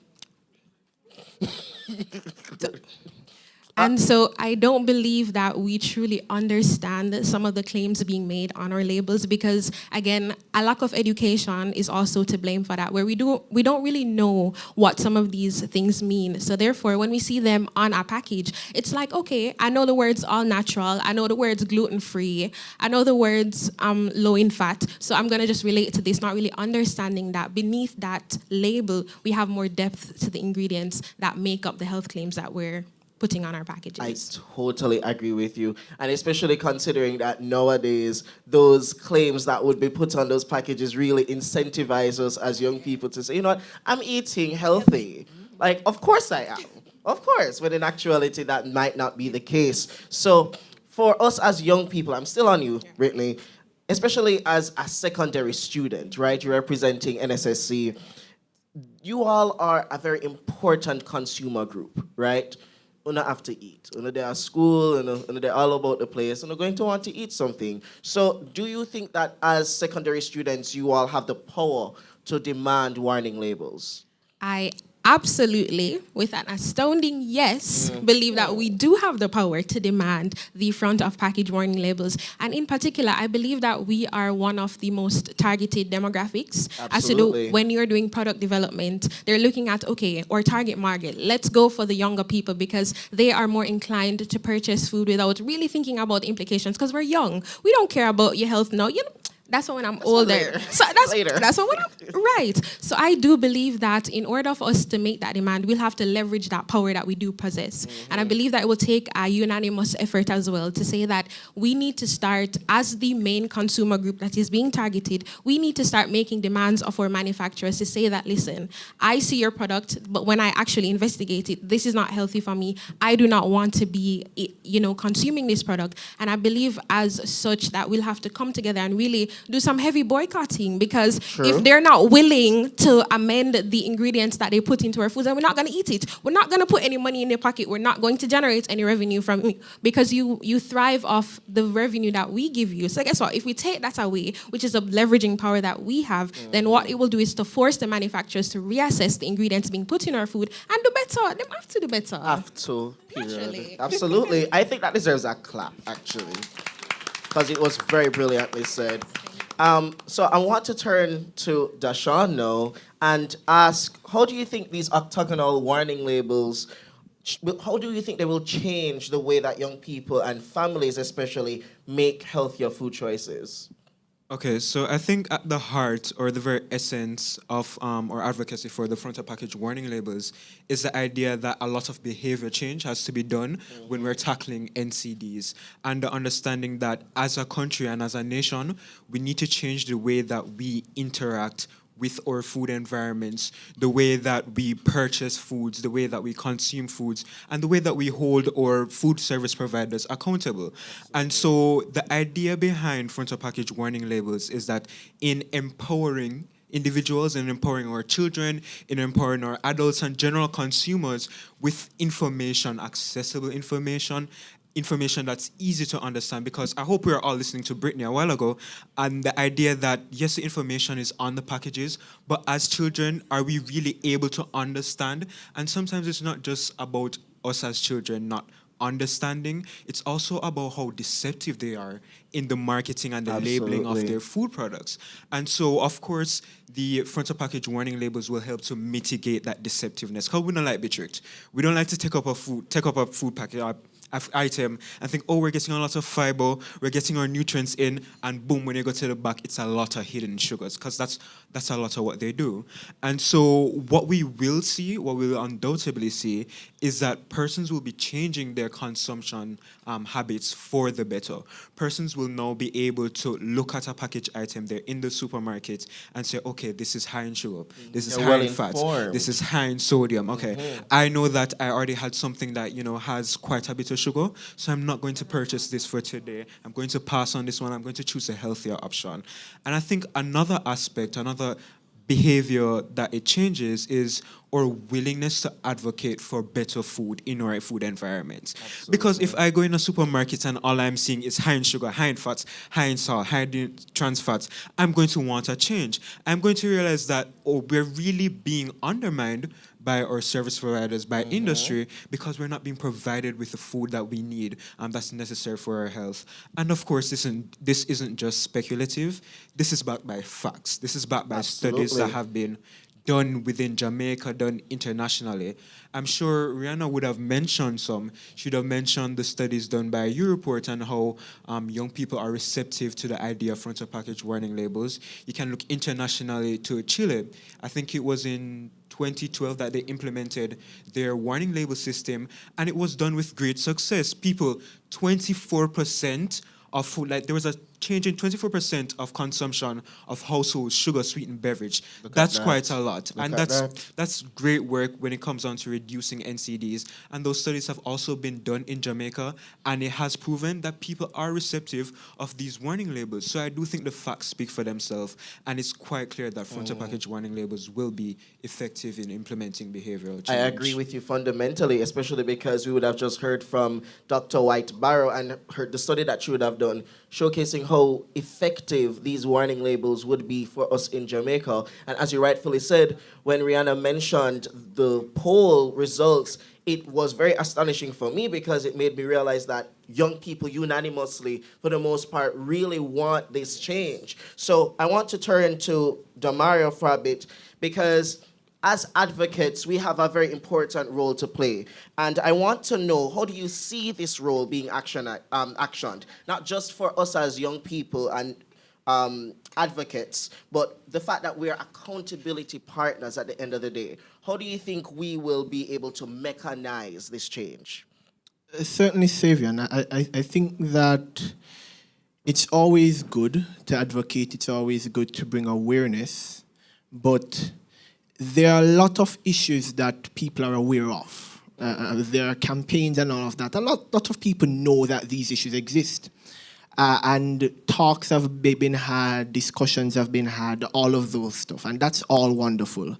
But it's important that we always take the next step to ensure that there's fruit coming out of these conversations. The things that are discussed, the solutions that are proffered are also implemented. And so I believe just as we've come together and we've worked hard and we've seen the tabling, the approval, for example, of the National School Nutrition Policy. Big up JYAN, sorry. Right. Yes, certainly big up all the partners and all the work that has been put in. Then we also need to take the step to ensure that it is implemented, and it is implemented in such a way that the results that we want to see are in fact coming to light. And so the same amount of research, the same amount of legwork, the work continues.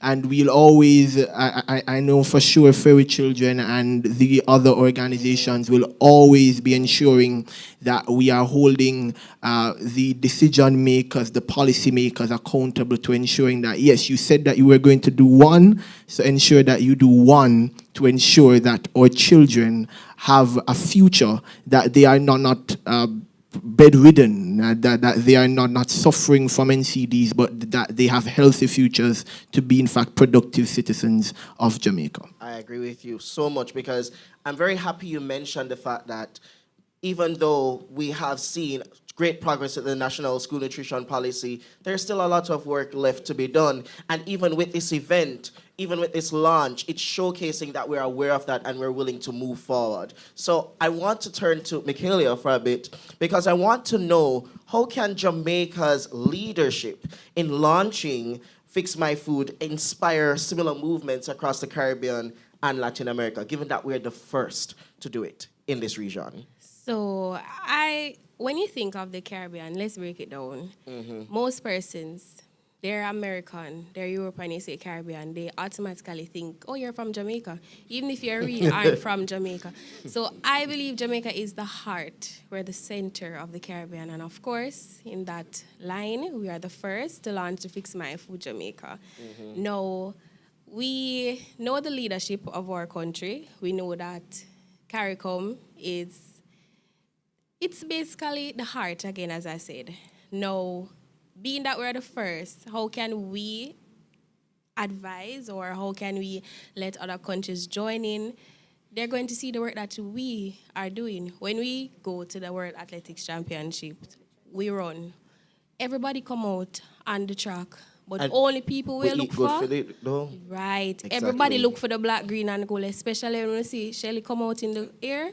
So we are the trendsetters. So we, just by how we do things, because as Jamaicans, we do things differently from everybody else. So just by how we are doing the Fix My Food launch, how we come about it, we're using the youth voices, I think that alone in itself will actually motivate other countries. Absolutely, I agree, and I really think that I've seen it myself. Being in this space, you realize that when we start things, typically other countries Everybody try catch to, on, yeah. come in, and you start seeing everybody trying to work with Jamaica and learning from us in what we're doing. So my question now to Dashawn is, what do you think is the contextual importance of front of package warning labels?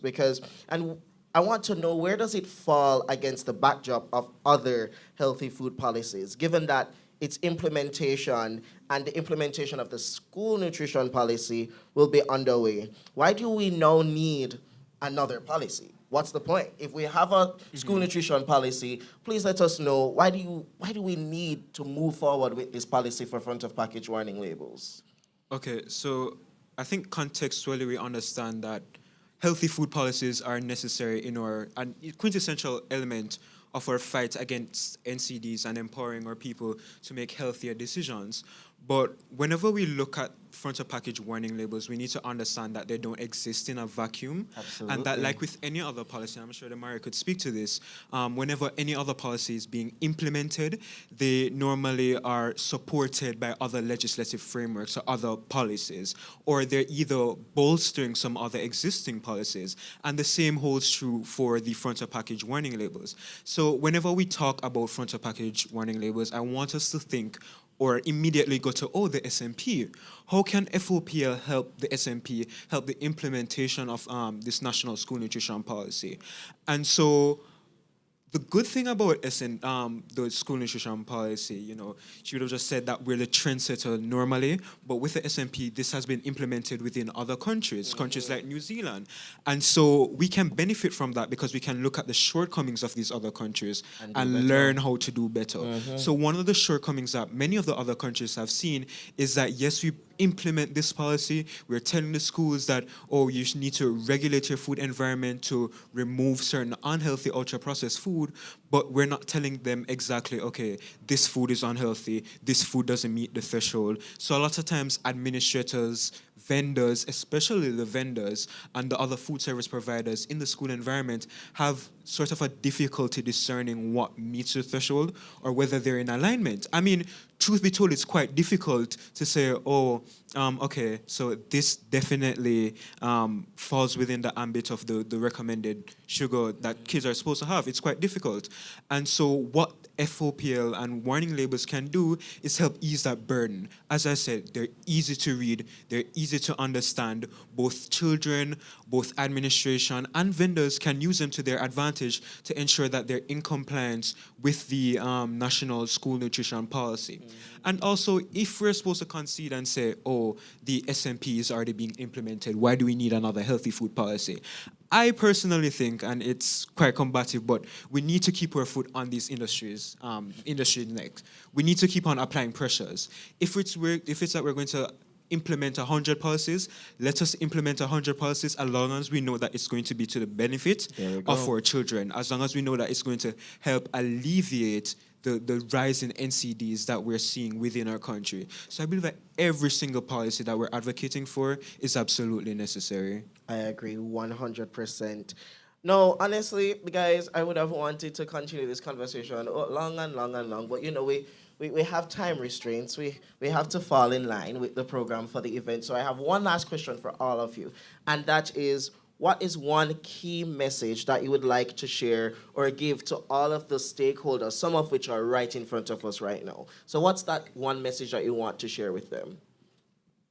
Well, one message that I'd like to share with us is that when we put labels on packages, we want everyone, no matter your literacy level, to be able to quickly understand. So it's just like teaching from early childhood up to university level. So you're not going to tell little children that, this is high in vitamin C or this is high in saturated fats. You're going to tell them about glow foods and grow foods and, So we want these packages to be able to be readable for all literacy levels, right? Easy to read. Yes. Absolutely. So the message can be easily passed on to all literacy levels. Thank you, Kadian. What I would say to stakeholders front of package warning labels, it's simple, it's easy to read. When I do like talk about front of package warning labels, I don't talk in the sense of persons that understand me, my socioeconomic standpoint, my educational background. I like to advocate for the persons who really and truly cannot read.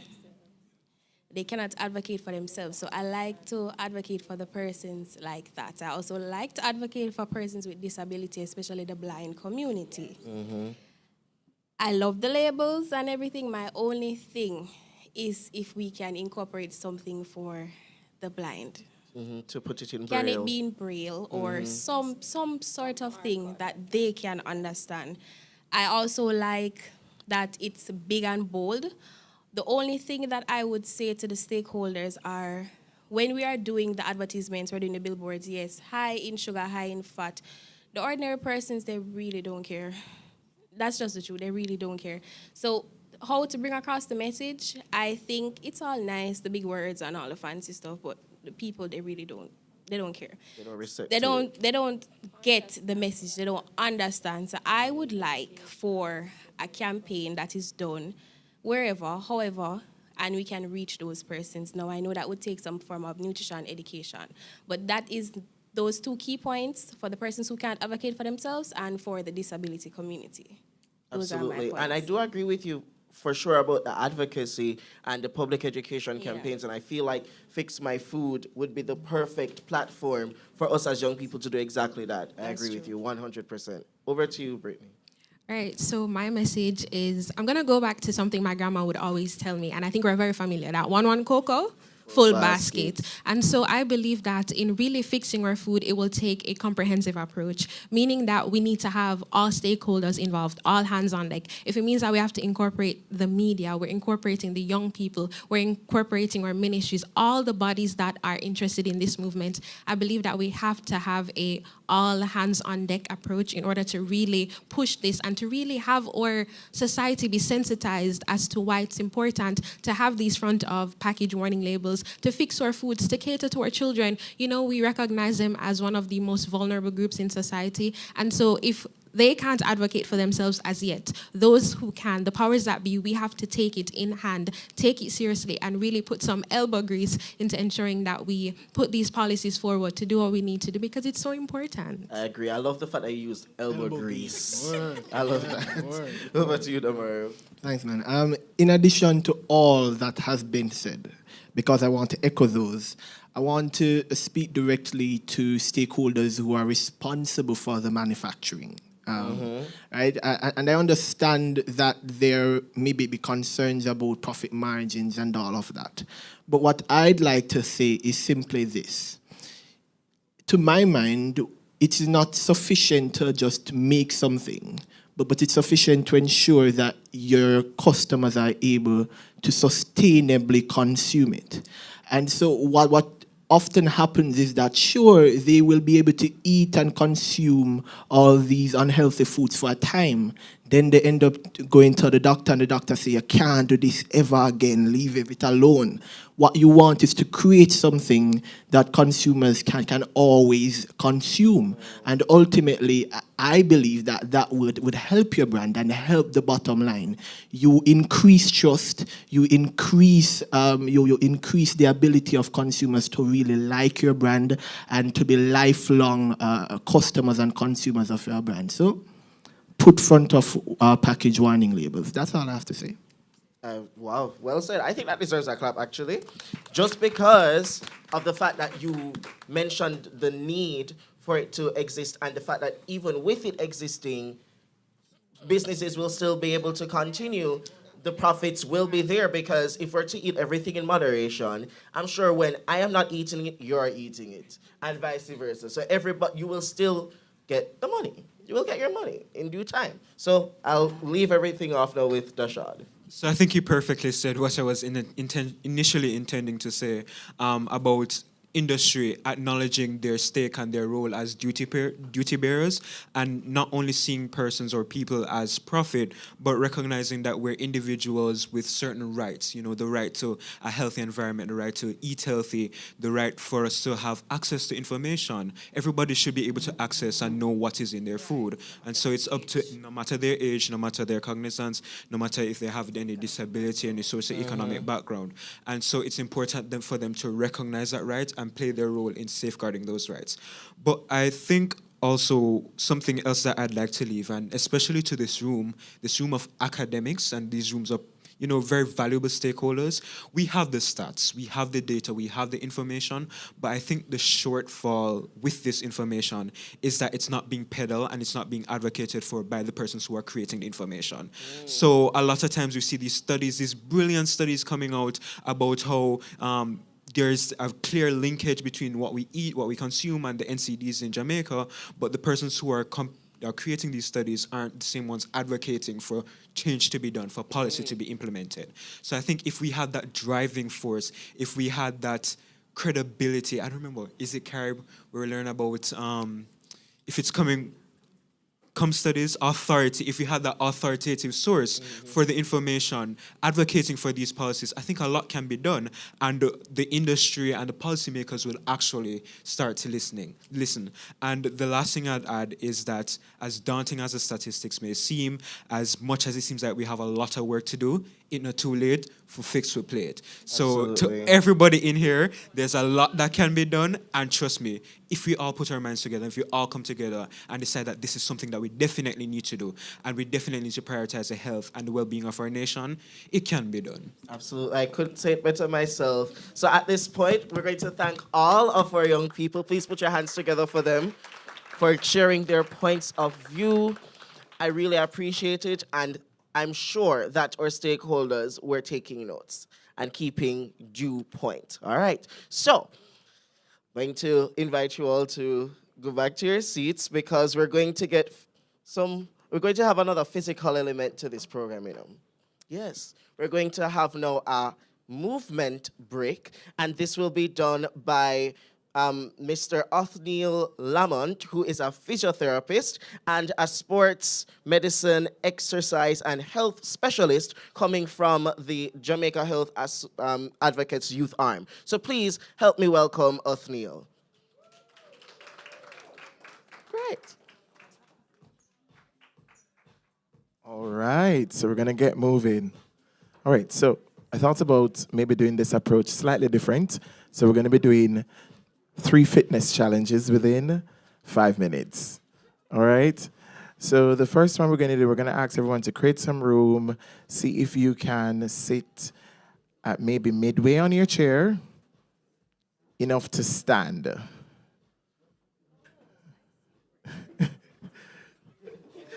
Come on, let's do that. We have 1 second.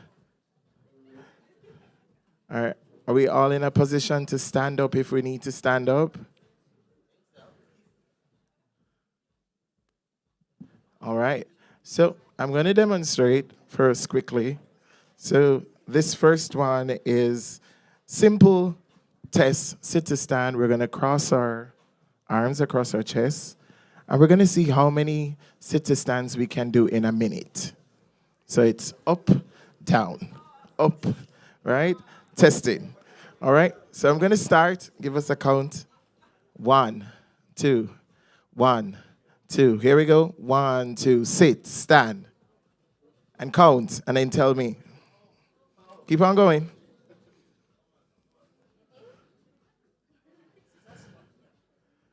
That's it. We're looking nice. 45 seconds to go. Come on, keep it up, keep it up, keep it up. 30 seconds. Keep it up, keep it up. Come on, keep it up. 15 seconds.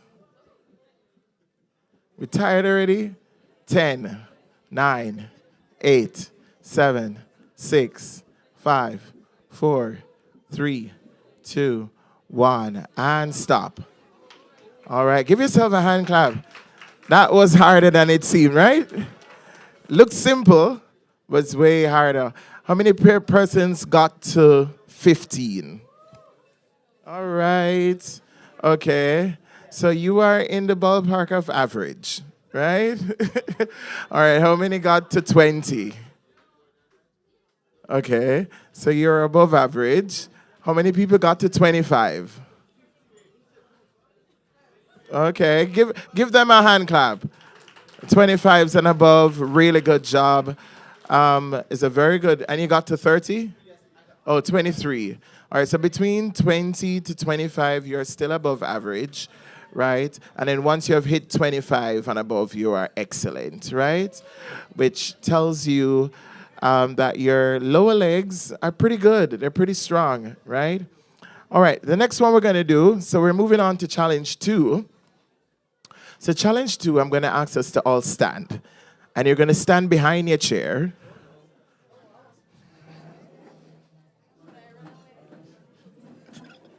All right. So this one is calf raises. We use our feet every day, and we tend to don't pay them a lot of attention, but they do quite a lot. So we're going to see how many calf raises we can do in a minute. Right?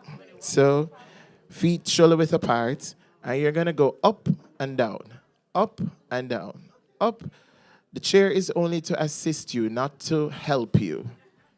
So you can only lightly touch the chair. Here we go, after the count of 5. 1, 2, 3, 4, 5, and go. Remember to count. All the way up onto the toes. All the way up onto the toes. 40 seconds to go.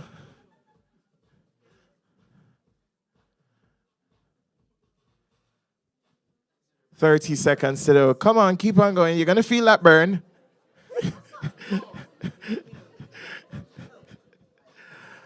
20 seconds. Come on, keep it up, keep it up, keep it up.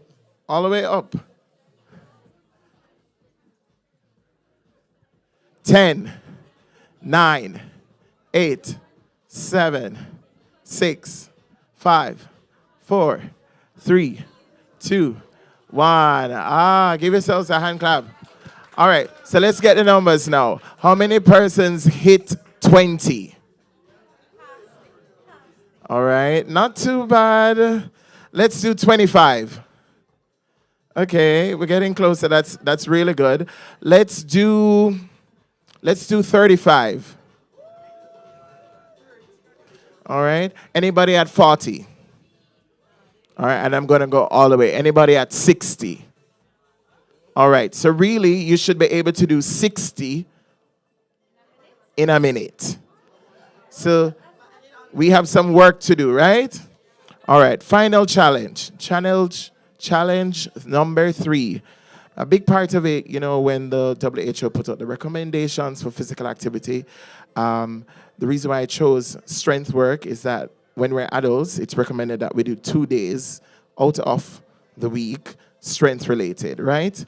And then a final component, as we get older, we have to consider balance.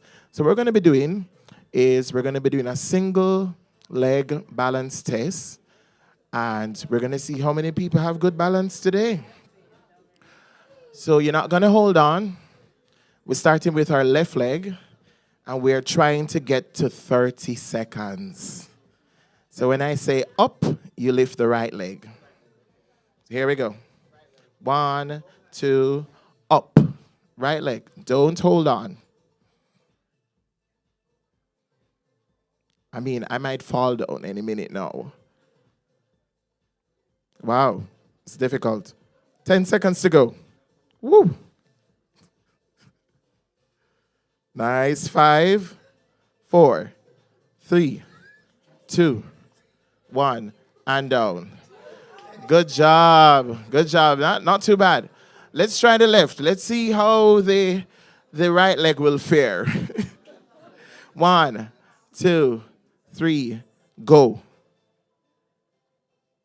Remember not to hold on. The other leg must not rest on the other leg either.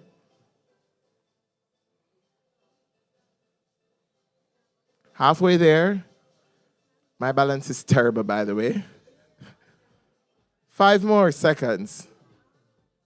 3, 2, 1. Nice. All right. So this is the bonus now. The bonus is eyes closed. Let's try it. Ready? We're going to start with our left leg, right? Which one we were on? We're on the left. So let's go back to the right then. Oh, we're on the left. Yes. So let's do left leg. We're going to lift first and then close the eyes. Let's do 15 seconds. Ready and lift. Close your eyes. Try and hold your balance. 10 seconds to go. And off. How many people struggled with that one? The entire room.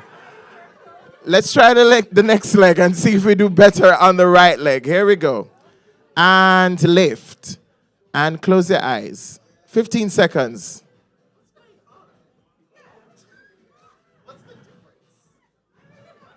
10, 9, 8, 7, 6, 5, 4, 3, 2, 1. Off.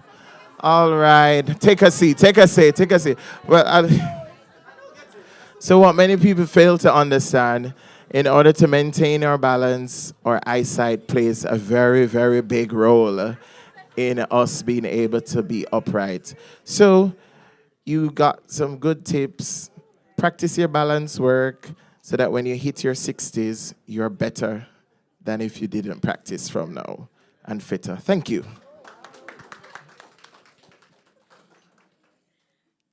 Thank you so much, Afdeel. Let's give him a round of applause for that. I don't know about you, but I feel a little lighter. You guys can talk to me, you know? Yeah, man, I'm fit and ready, although I couldn't really stand up straight for the left, you know. But anywho, yes, I tried. All right, so we're coming down and really, really nicely, and we're going to be jumping into our next panel discussion. And so I'm going to ask the members of the panel just to make their way to the fore at this time. So I'm going to call Miss Renee Thompson from the Ministry of Health and Wellness to make her way. Yeah, man, you can cut them, man, and make them feel nice, you know. Like it. I'm going to ask Dr. Kwesi, is it Kwesi? Kwesi Marshall, and he is with the National NCD Commission. All right, let's on the clap for Lady Renee, and we're not clapping for Dr. Kwesi. All right, Dr. Audrey Morris from PAHO. Go, Dr. Audrey. All right, she looks ready now. I like how she look really ready. All right, Novia Condell from Unicef. Hello, Novia is my colleague, and so I want to make some noise for Novia, you know. Okay, let us not fight, okay? We want peace in the world. All right, Lisa Levy from CARE. Hello for Lisa. Yeah. And last but certainly not least, Alex Hepburn from the Mona Heights Primary School. Let's make it. You know, Mr. Hepburn is a principal in us, so no matter show him some love, you know. Yeah. Don't make him have to put it in the naughty corner, okay? All right. I think my mic is testing. All right, we're good to go. All right, so now that we have the members of our panel today, I want to quickly start with Novia. I know that UNICEF has played a very integral role as it relates to Fix My Food. And so I want to ask real quickly, what are some of the long-term impacts on the children's rights if unhealthy food environment persists? But before she gets to that question, I want to quickly just ask each member of the panel as to why it is so critical for us to fix our food. And then I'll jump into Novia for her question. Just quickly, just a quick 30-second. Why is it so important for us to fix our food? So especially for our young people, our children and adolescents, there's a rising rate of obesity, as is shown by the various surveys over the past 10 or so years or even more. when you compare with the earlier figures. So it's crucial that something needs to be done. Thank you for that. Good afternoon, everyone. Good afternoon. It is my opinion that if we fix our food, we fix our nation. Too many persons are dying from non-communicable diseases, and this can be addressed if we fix our foods from an early age. So we want to attack it from maybe the elementary level to get our children to understand the importance of healthy eating. I agree with what's been said so far. It's clearly a very critical issue because the levels of obesity and NCDs are on the rise, especially for children, and they are our future. And I like the idea of fixing our food, meaning we're going to empower the children themselves to educate them and make the right choices. And we all as a nation have to work together to make this happen. Love that. Thank you. So thanks for inviting me. Good afternoon, everyone. I think the most important thing is that a healthy food environment makes a healthy nation. Love that, and yes. we need that more than anything else. Mhm. So we must focus on that, realizing we have other challenges, but we have to start with the base. That's good nutrition. Absolutely. Thank you. Thank you. All right, so from the Ministry of Health standpoint, we have seen where we've been doing a lot of intervention, largely with perhaps, you know, the older consumers, persons who we think have higher purchasing power. But we realize the importance of really targeting the younger persons. And I don't want to take too long, but I love the discussion before now where the young persons were speaking out, advocating for themselves, and that is so important. And something comes to mind, you know, there's a saying, bend the tree before it gets old. Right, so we need to put some more effort or thought into targeting the younger population, just to ensure, as my other panelists have said, that we are getting a healthier future for our country. So we have to start with a younger age group. Absolutely. Thank you for that. I know that UNICEF has been very instrumental with regards to helping to create healthy environments. So Novi, I want to ask, what are the long-term impacts on children's rights, rather, if unhealthy food environment persists? So thank you for that question, Ruth. I think one of the most important, and it has already been said, long-term impacts is on people's ability to function, people's ability to live without disabilities, without risk, this high risk of death. Yes. As we know, non-communicable diseases are the #1 cause of death in Jamaica. And so if we are able to intervene, ensuring that the food environments in which our children are living and growing offer the kind of nutrition that they need to live and grow healthily, then we are moving in the right step in order to assure the highest standard of health, as is their right. And I think that that is a critical piece of addressing this Fix My Food campaign. Love that, love that. And some of the work that UNICEF has been doing, because I know UNICEF has been doing a significant amount of work, but what do you think is one of those significant strides that, you know, UNICEF has made in that regard? I want to say that one of the significant strides is the quality of our partnerships. Love that, yes. Around this advocacy movement, around the building capacity for a better food environments and for access to healthier foods. I really have to use this opportunity to big up our partners, and I want to start with JYAN. I want to start with young people. I want to start with the fact that our young people are adding a different kind of conversation to this issue. Yes. When our young people are mobilized and motivated and decide that they're going to stand up for themselves on something, I mean, I think we can see that they bring a different level of understanding to the issue. So often policies are made without young people's thoughts, without their minds engaged in it, and a lot of our policies do affect them across their life cycle. I really am proud to be associated with a movement that, as part of UNICEF, that young people are saying no more of that. We are front and center, and we need to be taken, our thoughts must be taken into consideration here. Love that. Thank you for that, Novia. I want to jump to Dr. Morris real quickly. How can we make the case for prevention over treatment when it comes to NCDs in a system that often prioritizes treatment? I think we've gotten a little bit too accustomed to just treating the issue rather than dealing with the problem, the root causes. Okay, so you are quite correct. And we have to look at what is happening in terms of NCDs, particularly in terms of the mortality. When you have 5.5 million people across the region dying from NCDs, and 2.2 million of that is really died prematurely. So that's the people who are dying from NCDs between 30 and 69 years of age, early. So we have to look at preventing that.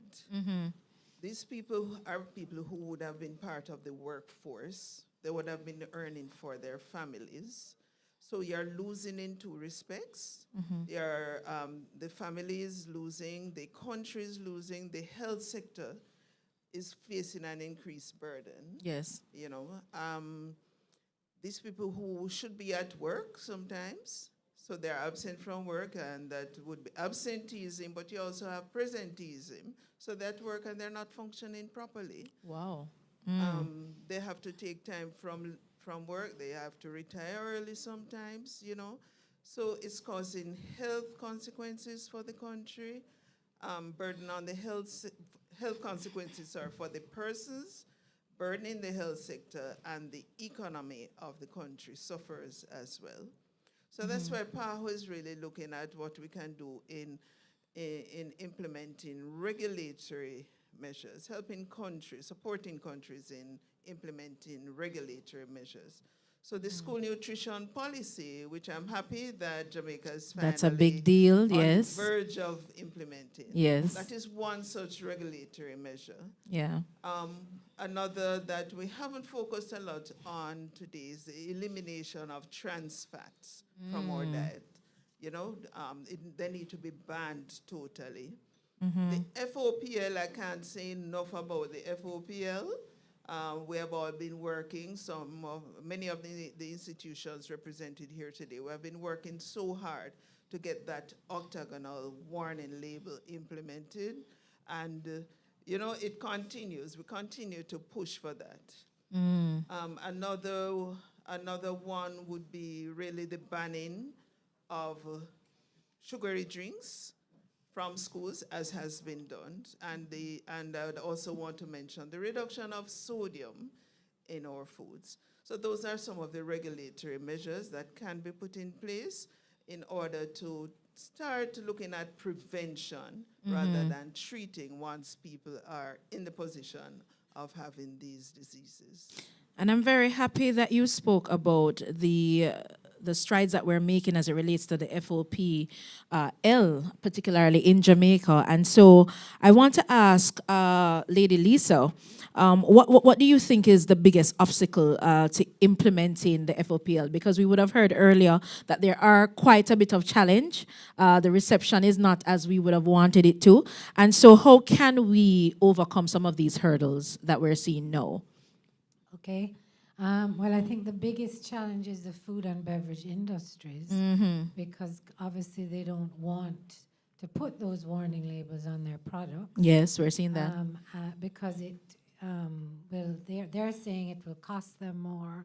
As Barbara talked about today, there's a movement with this QR code, which also is not acceptable, right? In my view. But the food and beverage industry don't want to change their methodology. So we're seeing basically a more of a profit over people For approach, sure. basically. And remember, they put masses of marketing on their products, Mm. and the front of package warning label is a warning label which counteracts that advertising. So Mm. they don't want that. So I would say the biggest force that's blocking this is the food and beverage industry. I find that very interesting, Lady Lisa, because it would seem as though we're being played by these industries. and if we are, how can we as citizens really take a stand as it relates to ensuring that they move in the direction of really showing us what is in these products? Well, they are a very powerful force, and they're very economically and politically connected in many ways, not just in Jamaica. I mean, Right. globally, look at, there's so many phenomena. Look at sports washing. Ah. If you look at the Olympics recently, who was the main sponsor? Coca-Cola. If you look at, in Jamaica, most of our sporting events, school events are sponsored by food and beverage industries. So they're a massive force, and it's going to be very challenging to overcome them. But I think today has really been very inspirational. Yes. Because I think one of the ways to overcome them is to empower youth organizations, is to get youth behind this movement, to educate them, to make them understand what's going on.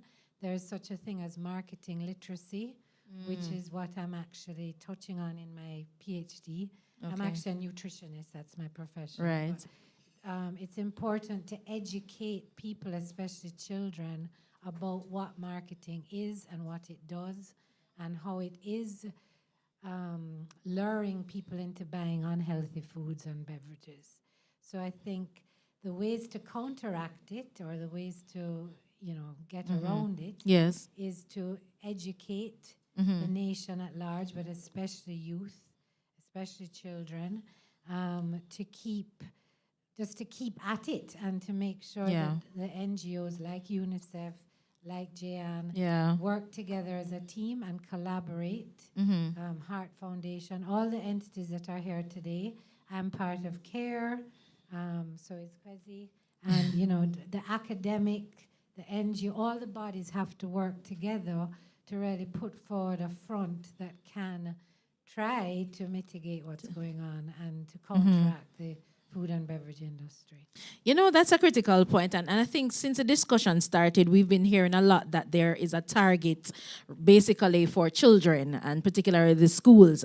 And so I would want to find out, how can schools become champions for healthier food environments? I do recall going to a school last week, and I was very heartened by the fact that 2 days out of the week, they ensure that no beverage is sold. It's only water days. And that for me is a win for us here in Jamaica, but not many schools see that kind of an importance. And so I want to ask Mr. Hepburn, within the school context, how can schools become a bit of a champion for healthier food environments? All right, very good question. So we have to take a multi-pronged approach. Yes. First, we have to adopt and enforce the new nutrition policy. When you say adopt and enforce, what are we talking about? So how does that look? Many times we have policies, but the policies have no teeth. They are there, but that's about it. So on paper, it's we have just policies, but that's about it. We want to ensure that the policies that we're getting in place, they are reasonable.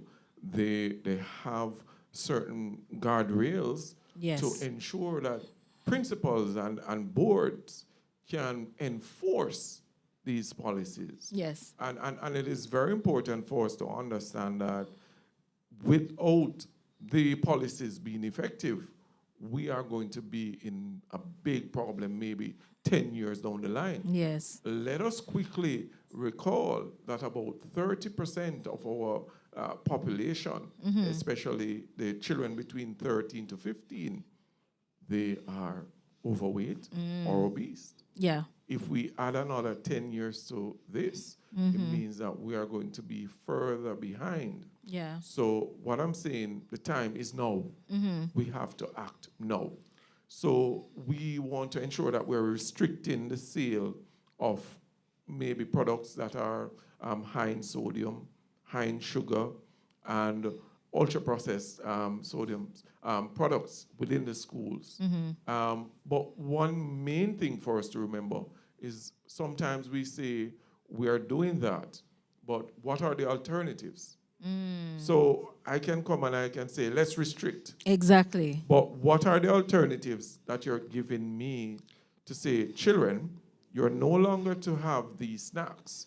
Here are some snacks that you can purchase. Yes, which is a healthier option. So that is a challenge. And I don't want for us to just be a talk shop where we come and we put forward arguments and nothing happens.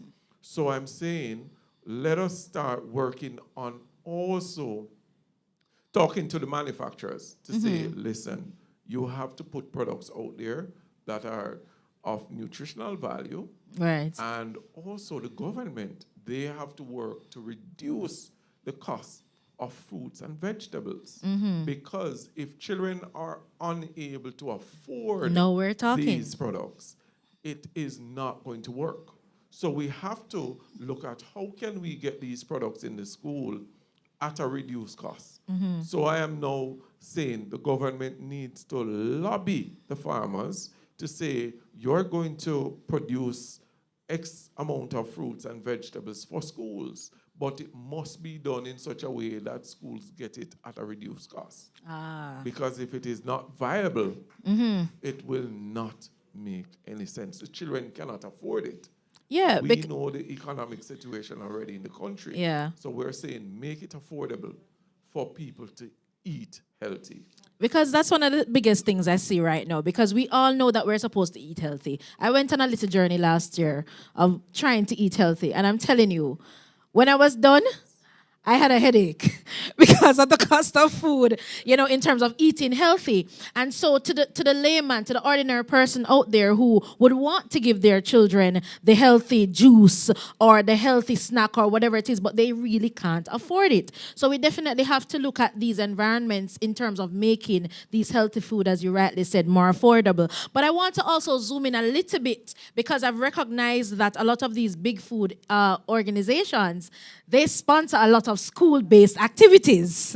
So, because when we look, especially when it comes to, certain times, I will not name it, but we find that the schools tend to be the target, the main targets. So how can schools, kind of stand on business, as the young people, as the Gen Zers would say? How can they really help to maintain that stance in balancing these kinds of support that they get?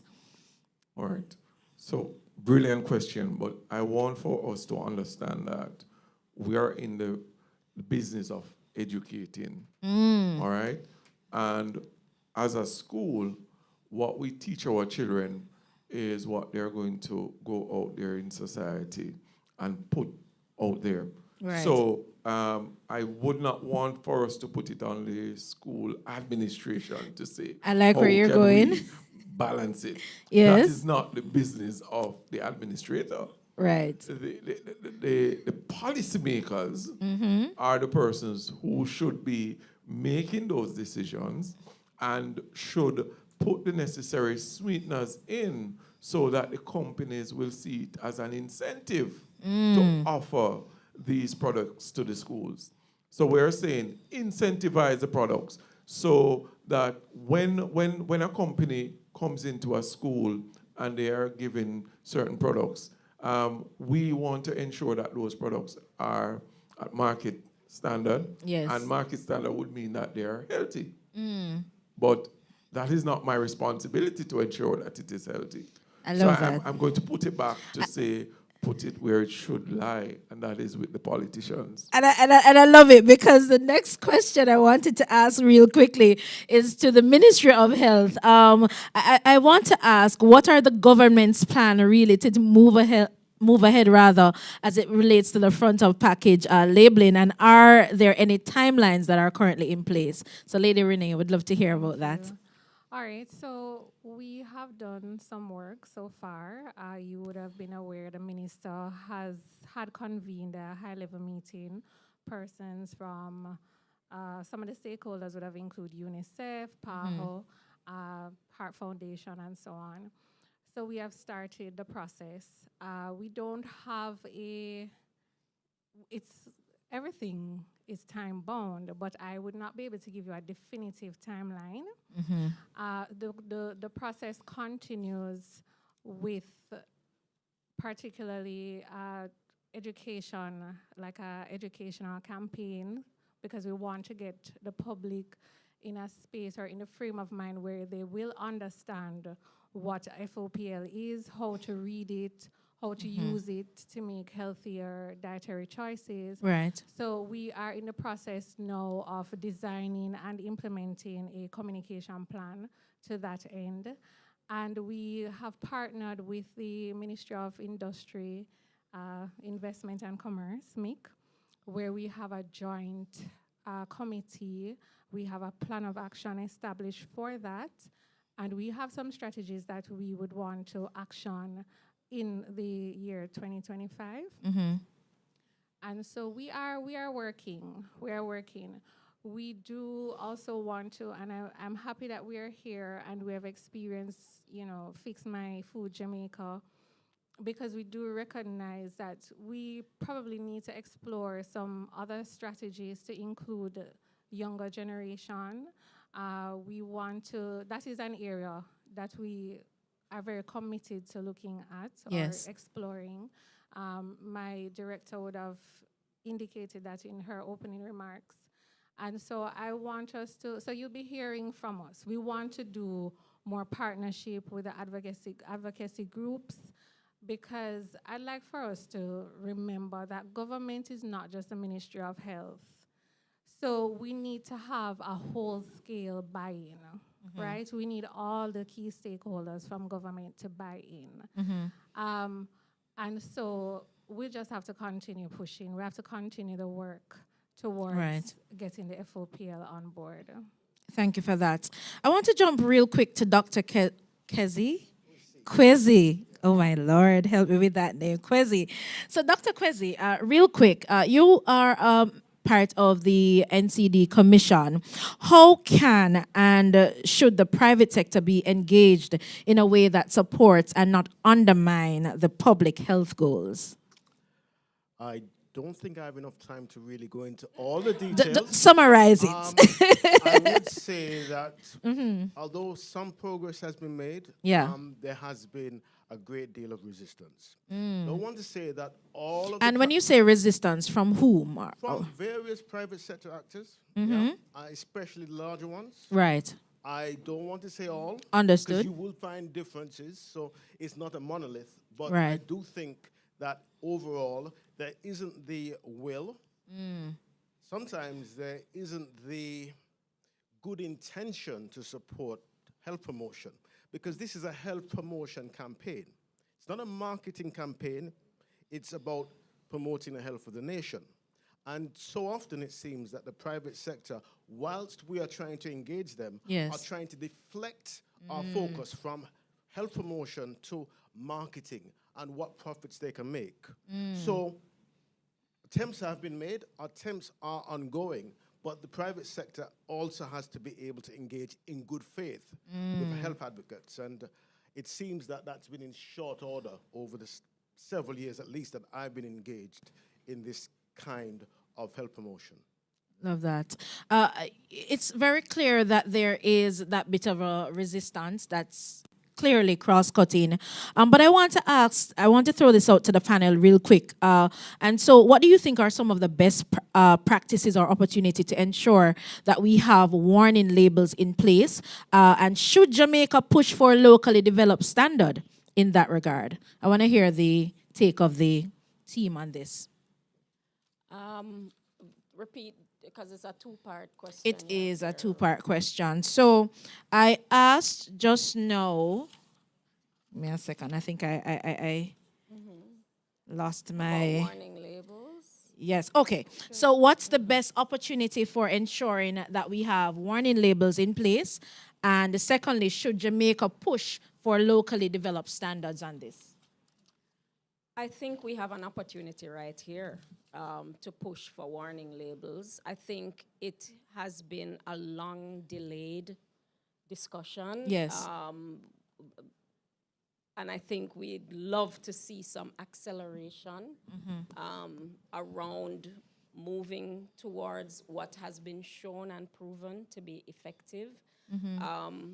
And the second part of your question. So should Jamaica push for a local standard? You know, Jamaica needs to move. So in many ways, I'll say Jamaica has pioneered many things. This could be another area where we are pioneers, even though we need to move as one Caribbean. Yes. Our food industry serves the Caribbean, and it would be great if, as a region, as a sub-region, we're able to show how we can move together in this regard. Yes. But if it is that we need and we're able, and we can, I believe, push to incorporate front of package warning labels for the good, for the rights, for the health of families, people in this country, then it should be. It should be. Thank you. Thank you for that, Novio. All right, so if you look at the front of packages warning label, you will realize that it is intuitively designed. Now, I think, seeing that we might have some pushback from manufacturers, I think the best way to go is to introduce it in the schools, especially primary and high schools, where you have companies that will produce these packages, juice, whatever it is, and they are sold directly to the schools. Once we can safeguard our children, then we can move to a wider market.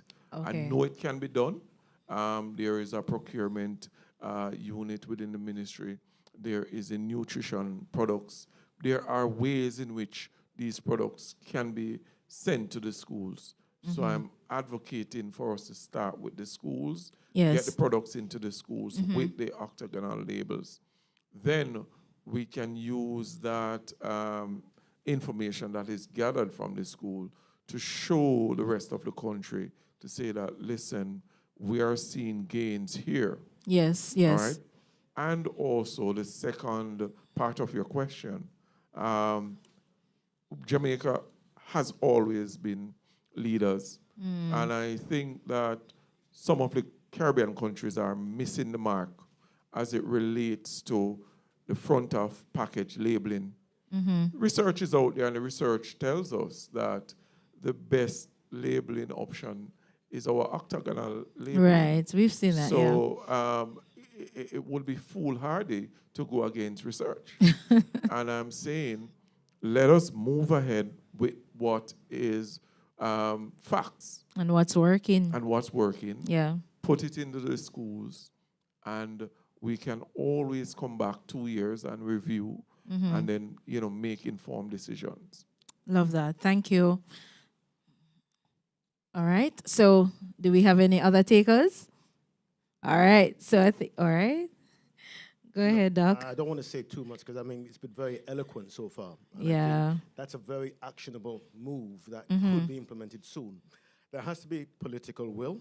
So we're talking about policy. I'm encouraged to see ministries of government here and representatives, and that's wonderful. Yes. But there also has to be political will. And yes, we know that throughout the Caribbean we want harmonization, but why not lead here if we can? Love that. What I agree with everything that's been said, but I think what I think has to happen is you have to have concurrent things happening.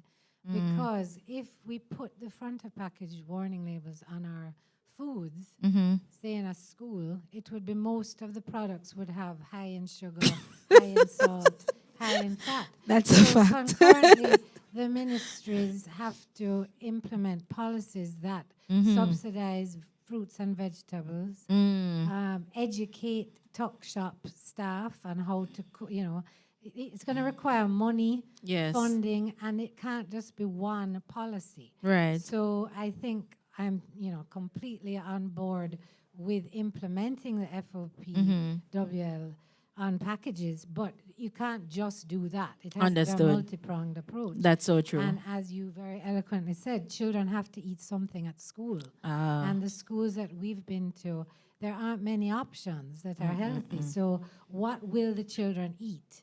We put the labels on the packaged products. But what's the which is great, alternative? so that we can educate and inform Yes. and empower the children. But we have to have alternatives That's for them, true. or they're going to be hungry.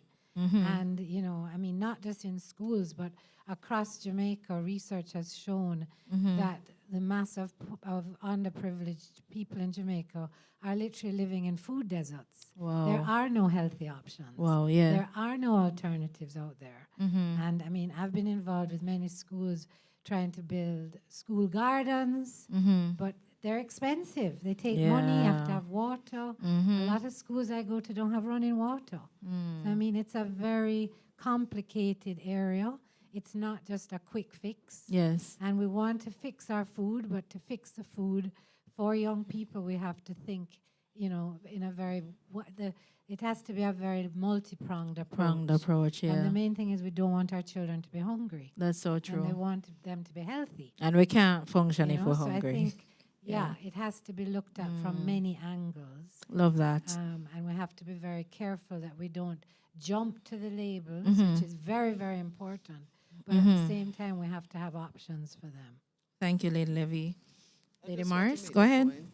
Right. The research that was done on the front of package warning label, one of the partners was the Ministry of Health, who's here, as well as PAHO. So we, both of those entities are already convinced. But as Mrs. McGaw presented, the Ministry of Health is not the only government ministry involved in this. So there are other ministries, and in really getting the label implemented, there has to be more work on the advocacy so that everybody who has to be a part of this is going to be convinced. So we can, of course, as was said, do some education in schools, and that's a very good suggestion. But it's not going to be implemented. It's not going to be actually on the foods we're realizing, on the packages, if we're waiting on the local manufacturers to do so. All right? So I think the advocacy that has been going on with the various partners, Heart Foundation as well, will need to continue at a higher level. And one of the other things that also has to be done is, we need to really find out procedurally what is happening at the current time so that we can see, where's this going and what can all the advocates together do to see that the health of our nation, the health of the children is taken into consideration. Wow, what a beautiful note to end on, that we have to make those considerations. So at this time, we're closing out our panel discussion, and I have to thank the panelists who are experts in their own right. Certainly, I'm here moderating, but guess what? I was taking notes as well based on some of the information shared. So I want us to put our hands together and really extend our sincere thanks to our panelists today. We are winding. Hold on. Didn't you learn something? Yeah, man. So we have to show them our love and appreciation. So thank you to our panelists. We are winding down, so you may take your seats. Thank you so much to all our panelists.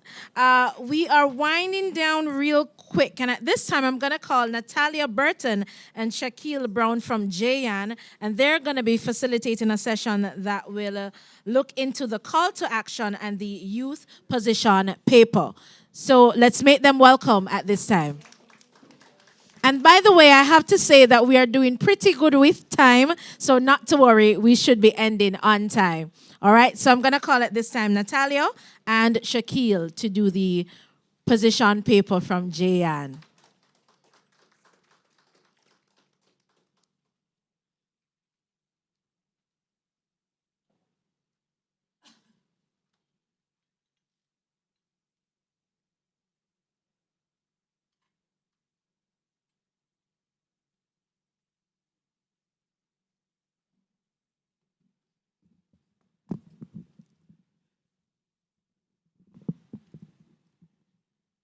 Good afternoon, everyone. Good afternoon, everyone. Thank you. I know we're a bit hungry, but please bear with us. We're almost at the end. So as you heard before, I am Shaquille Brown, and this is Natalia Burton, and we'll be presenting the youth position policy paper for Fix My Food Jamaica.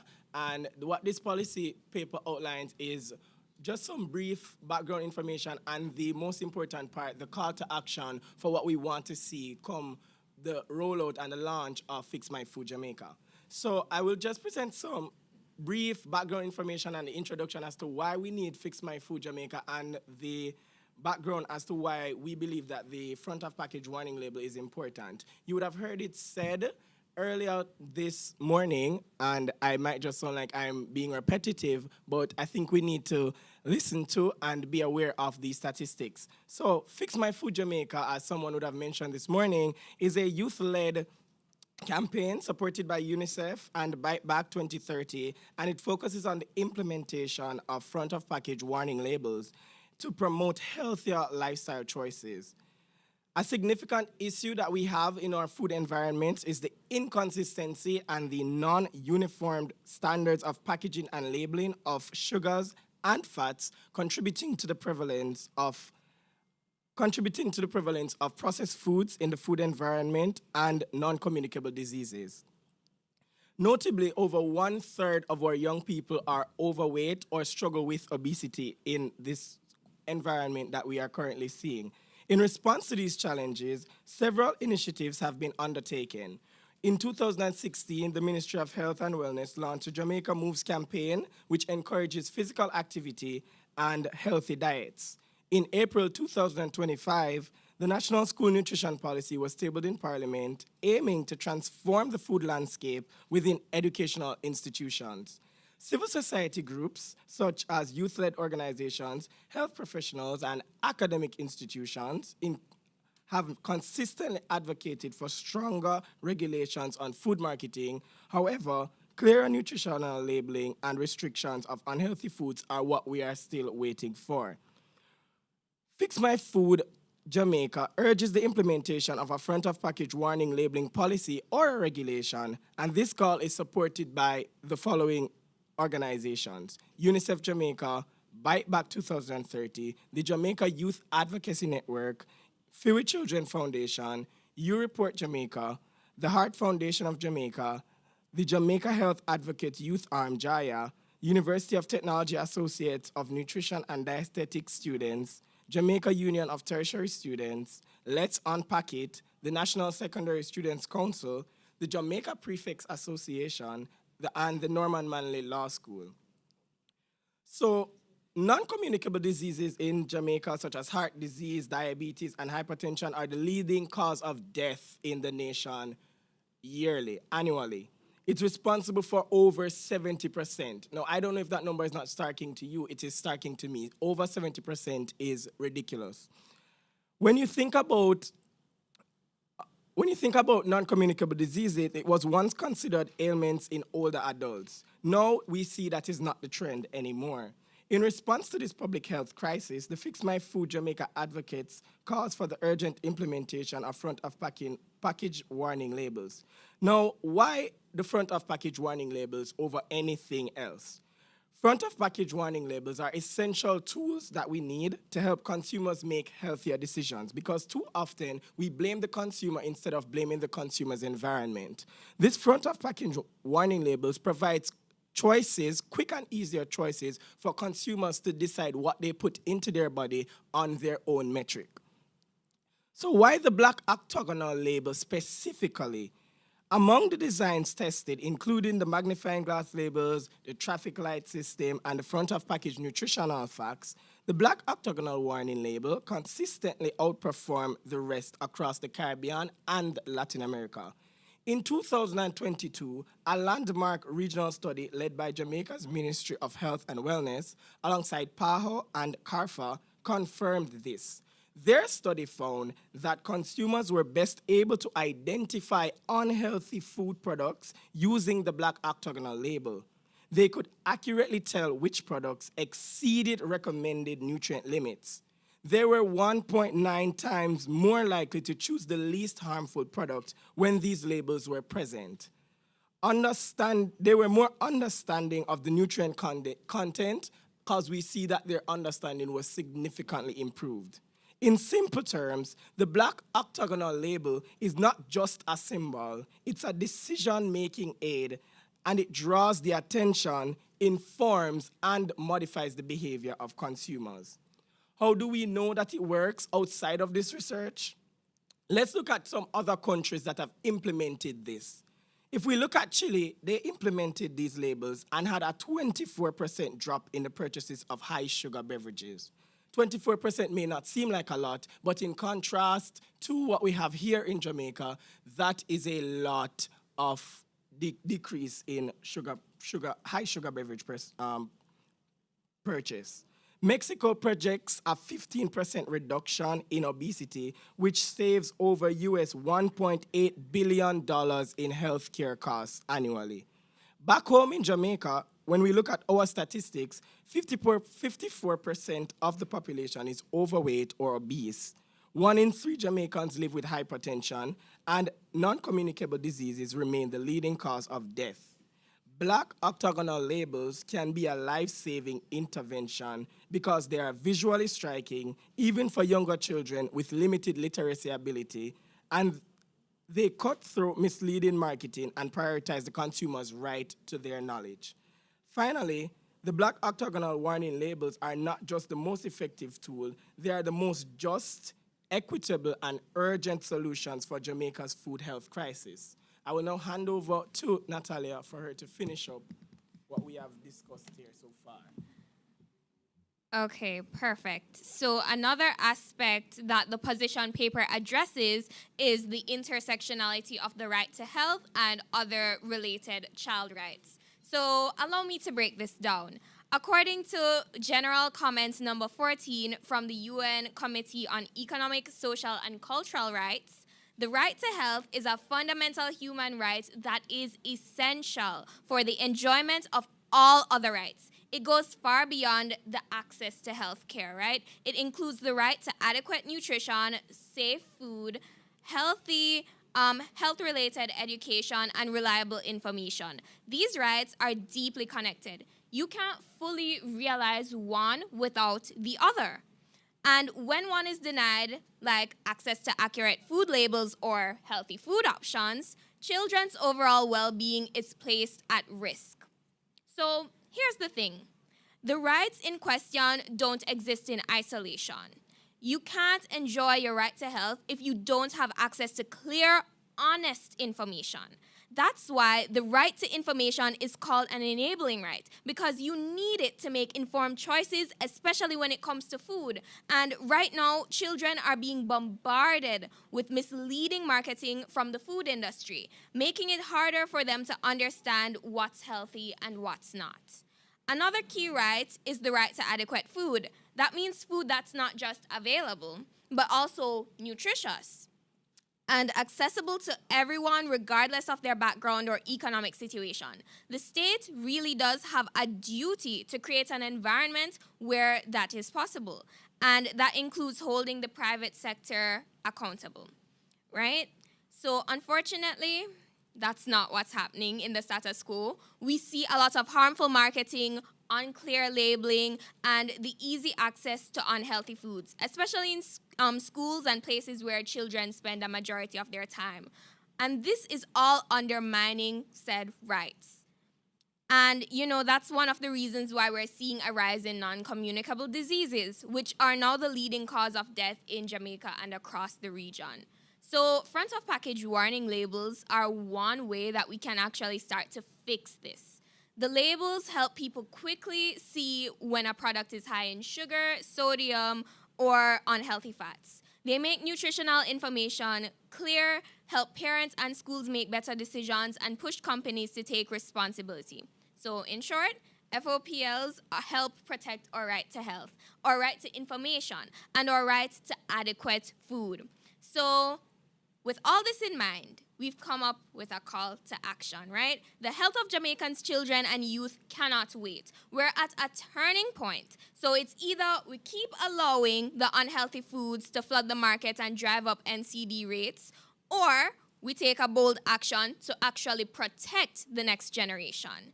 Childhood obesity and lifestyle-related illnesses are rising fast, and the solution has to start with prevention. That's why Fix My Food Jamaica is pushing for the adoption of black octagonal front-of-package warning labels.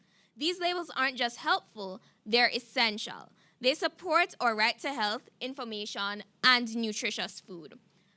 To back this up, youth across Jamaica through the Fix My Food movement have sent an open letter to the government calling on key ministries to act: industry and commerce, education, skills and youth, education, skills, youth and information, and health and wellness. We're urging them to adopt these FOPWLs as part of a national effort to protect public health and uphold human rights. So the question is, where do we go from here? I'll tell you. Fix My Food is calling on the government and all relevant stakeholders to take urgent, decisive action, right? So starting with 5 key recommendations, which are made evident in our position paper.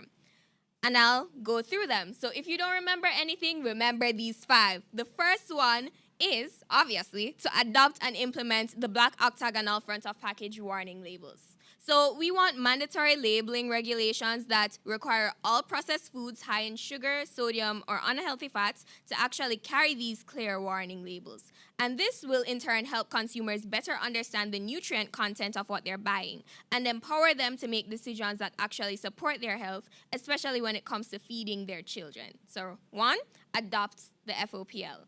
2, we need to strengthen the national food labeling framework. It's not just about having labels, it's also about having labels that we can actually trust. We need policies that are consistent, transparent, and completely free from industry interference, which is such a prevalent issue in our country and in the region. Right now, too many products carry health claims that they don't deserve. They're false. This needs to stop. Misleading marketing, especially when it targets children, should not be allowed under any circumstance.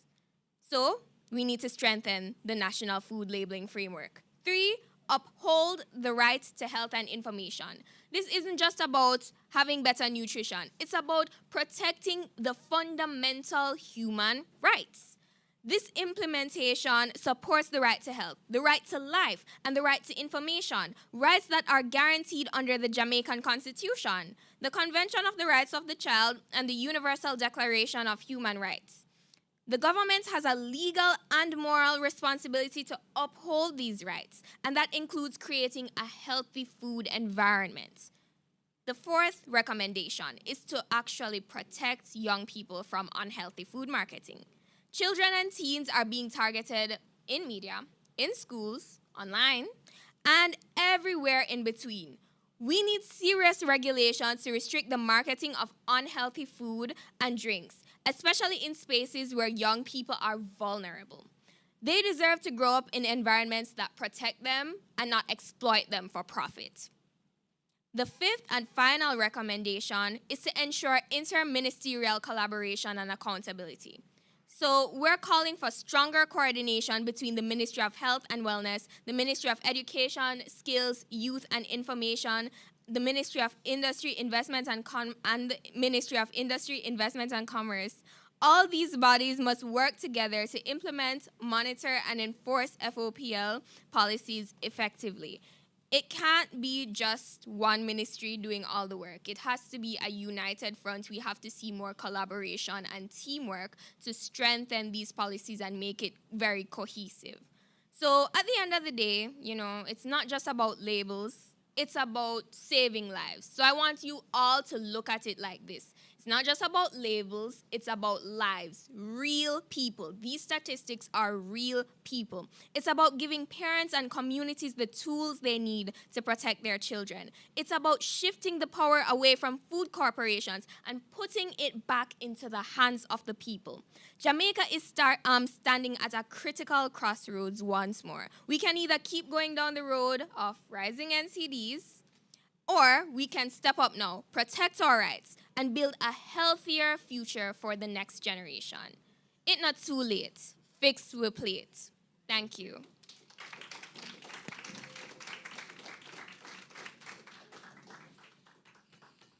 All right, thank you so much, Natalia and Shaquille. Give it up for them once again, guys. I really believe that position paper, it's solid. It is very, very solid and fully encapsulates everything that we've been talking about today. And I'm pretty sure that when we bolster this position paper, it is going to make great, great change. So we're winding down and we're reaching the end of the program. And I'm going to invite Vanetta Nurse, the nutrition officer of UNICEF, along with Judane Thomas from JYAN, to give us an understanding of what comes next. What do we do now after this event, and what we can do to ensure that we're having these food environments that are best for everybody. So wait, is Vanetta here with us? Oh, yes. And honestly, guys, I want to especially shout out Vanetta Nurse people. She has been steering this entire initiative. She's been steering this entire event. And honestly, it's amazing that I'm working with you. So thank you so much for that. All right. Good afternoon, everyone. I really hope that you've enjoyed the session so far. We've had some great discussion. So say the good afternoon better than you said the good morning. Good afternoon, everyone. So I will actually be just doing some quick thank yous. And Judane will actually summarize and have the closing remarks. So a quote that I like to say is, individually we are one drop, but together we are an ocean. And today, the collaborative efforts of everyone really showed up today. So on behalf of the entire UNICEF team, I am proud and filled with gratitude as we mark the official launch of this transformative youth-led initiative. I would like to extend heartfelt thanks to our partners and supporters, all of you who've joined us today. Special mention, of course, special mention to JYAN, the Executive Director, Shanique Bowden, and all the JYAN youth advocates who have really driven, and when I say driven, I mean driven the work that you've seen today. Our other youth partners, Free with Children, the Jamaica Health Advocates Youth Arm of the HFJ, UTANS, the UTech Association of Nutrition and Dietetic Students, National Secondary Students Council, Healthy Caribbean Youth, and others, many, many others. And back 2030, a youth-led group in the UK for valuable mentorship and guidance. Other partners, the Heart Foundation, the Global Health Advocacy Incubator, Rachel, wonderful Rachel, the hostess with the mostess, PAHO, UTech, UE, CARE, and others.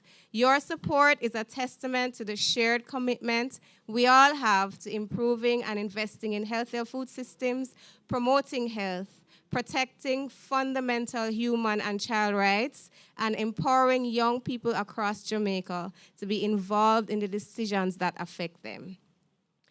I must also acknowledge support from UNICEF teams. This is actually a global UNICEF movement, as you've heard. So our teams in Latin America and the Caribbean and New York headquarters really supported to get us to this point. So, of course, the organizing team at the hotel, or AV team at the back, the logistics team at UNICEF, your hard work behind the scenes has made today's event seamless and impactful. To our speakers, presenters, decision makers, youth panelists, stakeholders, and experts, thank you for your inspiring words, your thoughts, shedding light on the importance of healthy food environment policies especially front of package warning labeling. And finally, to every attendee, all of you in this room, thank you for being part of this journey. Whether you're a policymaker, youth advocate, student, academic, civil society, international partner, remember, together we can fix our food system one plate at a time, one policy at a time. We're moving with the school nutrition policy. There's no reason we can't move with other evidence-based policies. And I must big up the Ministry of Education, who is here, and the Ministry of Health and Wellness for getting so far with the school nutrition policy. Let's build on that momentum. Right? So I've worked in advocacy for healthier food policies, including FOPWL, for probably more than 15 years. I know I look like 15, but it's really been more than 15 years. But many people in the room here have been at it for longer. Dr. Morris can tell you. 16. I thought it was more. The road has been daunting, but all is not lost. So if you look around at the young advocates all around you, won't you believe that the future is bright? The future is bright, right? Did you hear that position paper and that call to action and that passion?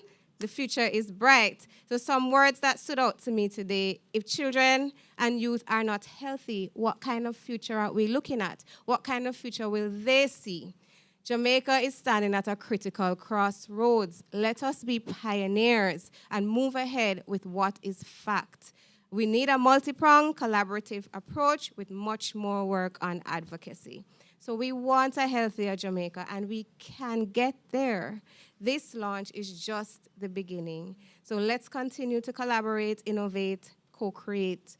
Join Fix My Food as we advocate for a food system that nourishes all Jamaicans and provides for a more sustainable, equitable future for Jamaican youth. Let's keep this momentum going.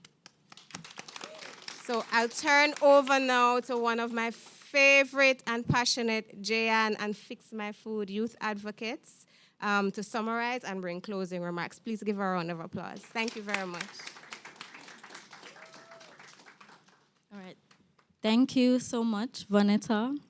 Oh, all right, because I'm not that tall. I wear the heels for a reason. All right, so good afternoon, everyone. So I just wanted to come here today. My name is Jadane Thomas, as Vanessa relayed before. I'm a proud Fix My Food youth advocate. Been here since day 1, day 2, day 3, day 4, maybe not day 5, but most of the days. And so why are we here today? I just wanted to echo that. We are here today to celebrate the launch of a global initiative spearheaded by Unicef Jamaica with support by Bite Back UK, along with other partners present today, such as the Jamaica Youth Advocacy Network. Feel free to go ahead and clap, by the way, because a lot of great work was done today. Fiwi Children Foundation, Your Report by UNICEF, and now officially, Fix My Food Jamaica. Yeah, so throughout today, we had a number of insightful conversations, deliveries, and presentations. And before leaving today, I just wanted us to echo on that and highlight key points mentioned. If I do butcher your name, your grace is much needed at this time. I do apologize for any names being butchered. So first and foremost, to start off the day, we had Dr. Olga Isaz's, thank you so much, presentation from UNICEF. By the way, you can refer to the agenda from UNICEF, who spoke on the magnitude of young people on this FMF movement, reminding us that our commitment is valued and seen. And then we had Shanique Bowden from the Jamaica Youth Advocacy Network in her greetings that said, "Fix My Food Jamaica is made for the youths, by the youths." And with young people today at the forefront of the campaign unites us all under a shared truth. We deserve better. A Fiwi Children Foundation, Jamaica, Mr. Demario Patterson gave us, it's not just about what our children It's not just about are our children eating, but what are they eating? And then we have Mr. Alex Johnson from Jamaica Health Advocates Youth Arm that educated us on what is Fix My Food and the key features of the campaign, leaving us with what our vision of the future is: a healthy Jamaica in 2025 and beyond. And then we have dietitian Anthony Rattray on leading an insightful presentation on fueling our mind and our bodies, but in the right way. And then in that presentation, we were reminded of the unholy trinity, right? The diabetes, which in Jamaica we know we call it sugar. And then also hypertension, we call it pressure. And obesity, we say them big or them fat, which that's not the right way to go about it. We should not be commenting and saying people are big and fat, you know? All right.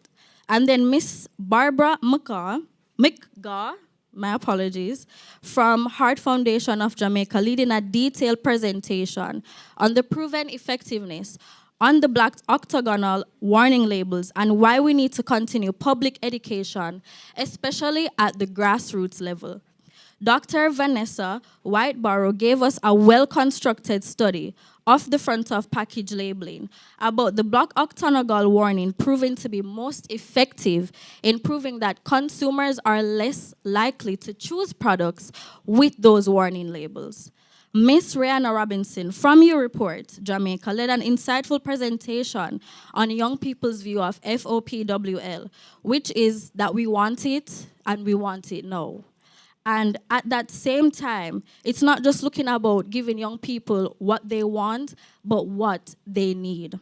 And finally, we had an interactive presentation led by Natalia Burton and Davoy Burton. Natalia Burton and Davoy Burton? That's not right.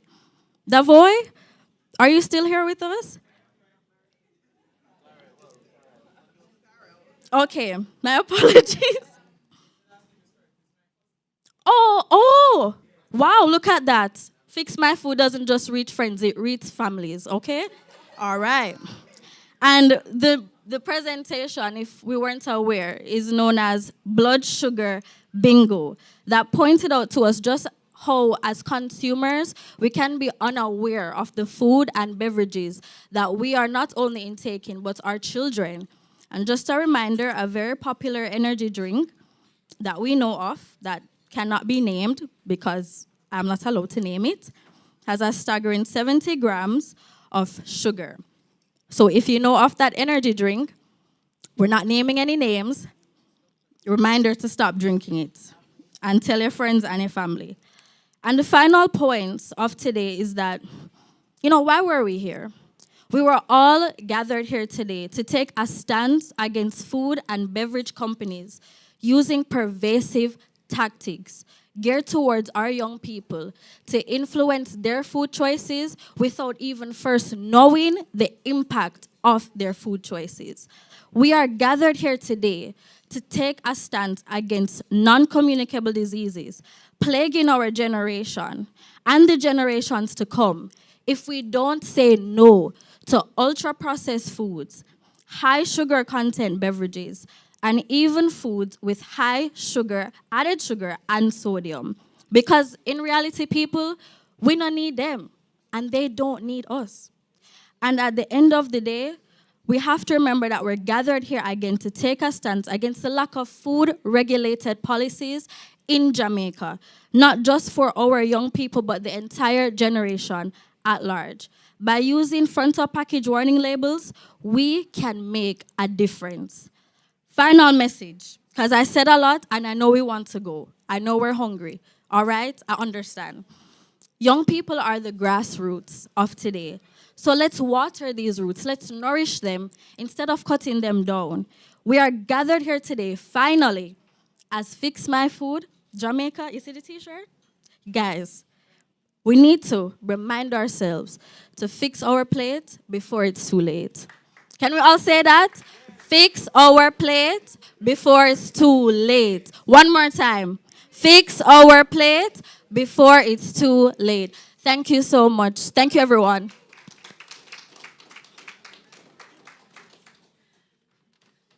All right. So we are at the end of our lunch, Savion. So that means we'll have to say so long farewell to you, our friends. But certainly today was indeed a great day. I'm not going to lie to you, Savion. It's been a while since I've been at a launch, and I can count on my one hand how many persons slipped out. So it means that we are clearly amongst people who are passionate about the cause. And so we're truly, truly grateful for all of you here today. Absolutely. So you have any last words for them, Savion? Yes, I do. So everyone, thank you so much once again for coming out, for showing your support, and for ensuring that you are a part of something that honestly is greater than yourselves. What we have been able to do today and what we've been able to achieve today is just the beginning of what will be a great change, not just for us, but for young people in general. So clap yourselves for the fact that you are here and that you are part of something much bigger than yourselves. All right? And of course, for the moment we've all been waiting for. What's that? I heard somebody say glory. Anybody know what that is? It's a lunchtime. Oh, I saw somebody getting in the... Okay, let me not get churchy on you today. But we are about to go to lunch. And with that being said, please do not move from where you are. All right. All right. I think persons are getting overly excited about lunch. But do not leave your current seat. You will be served lunch. And of course, lunch will be served at 2 p.m., which is just about 2 minutes time. So on behalf of all of us here from Fix My Food, we want to say thank you and God bless.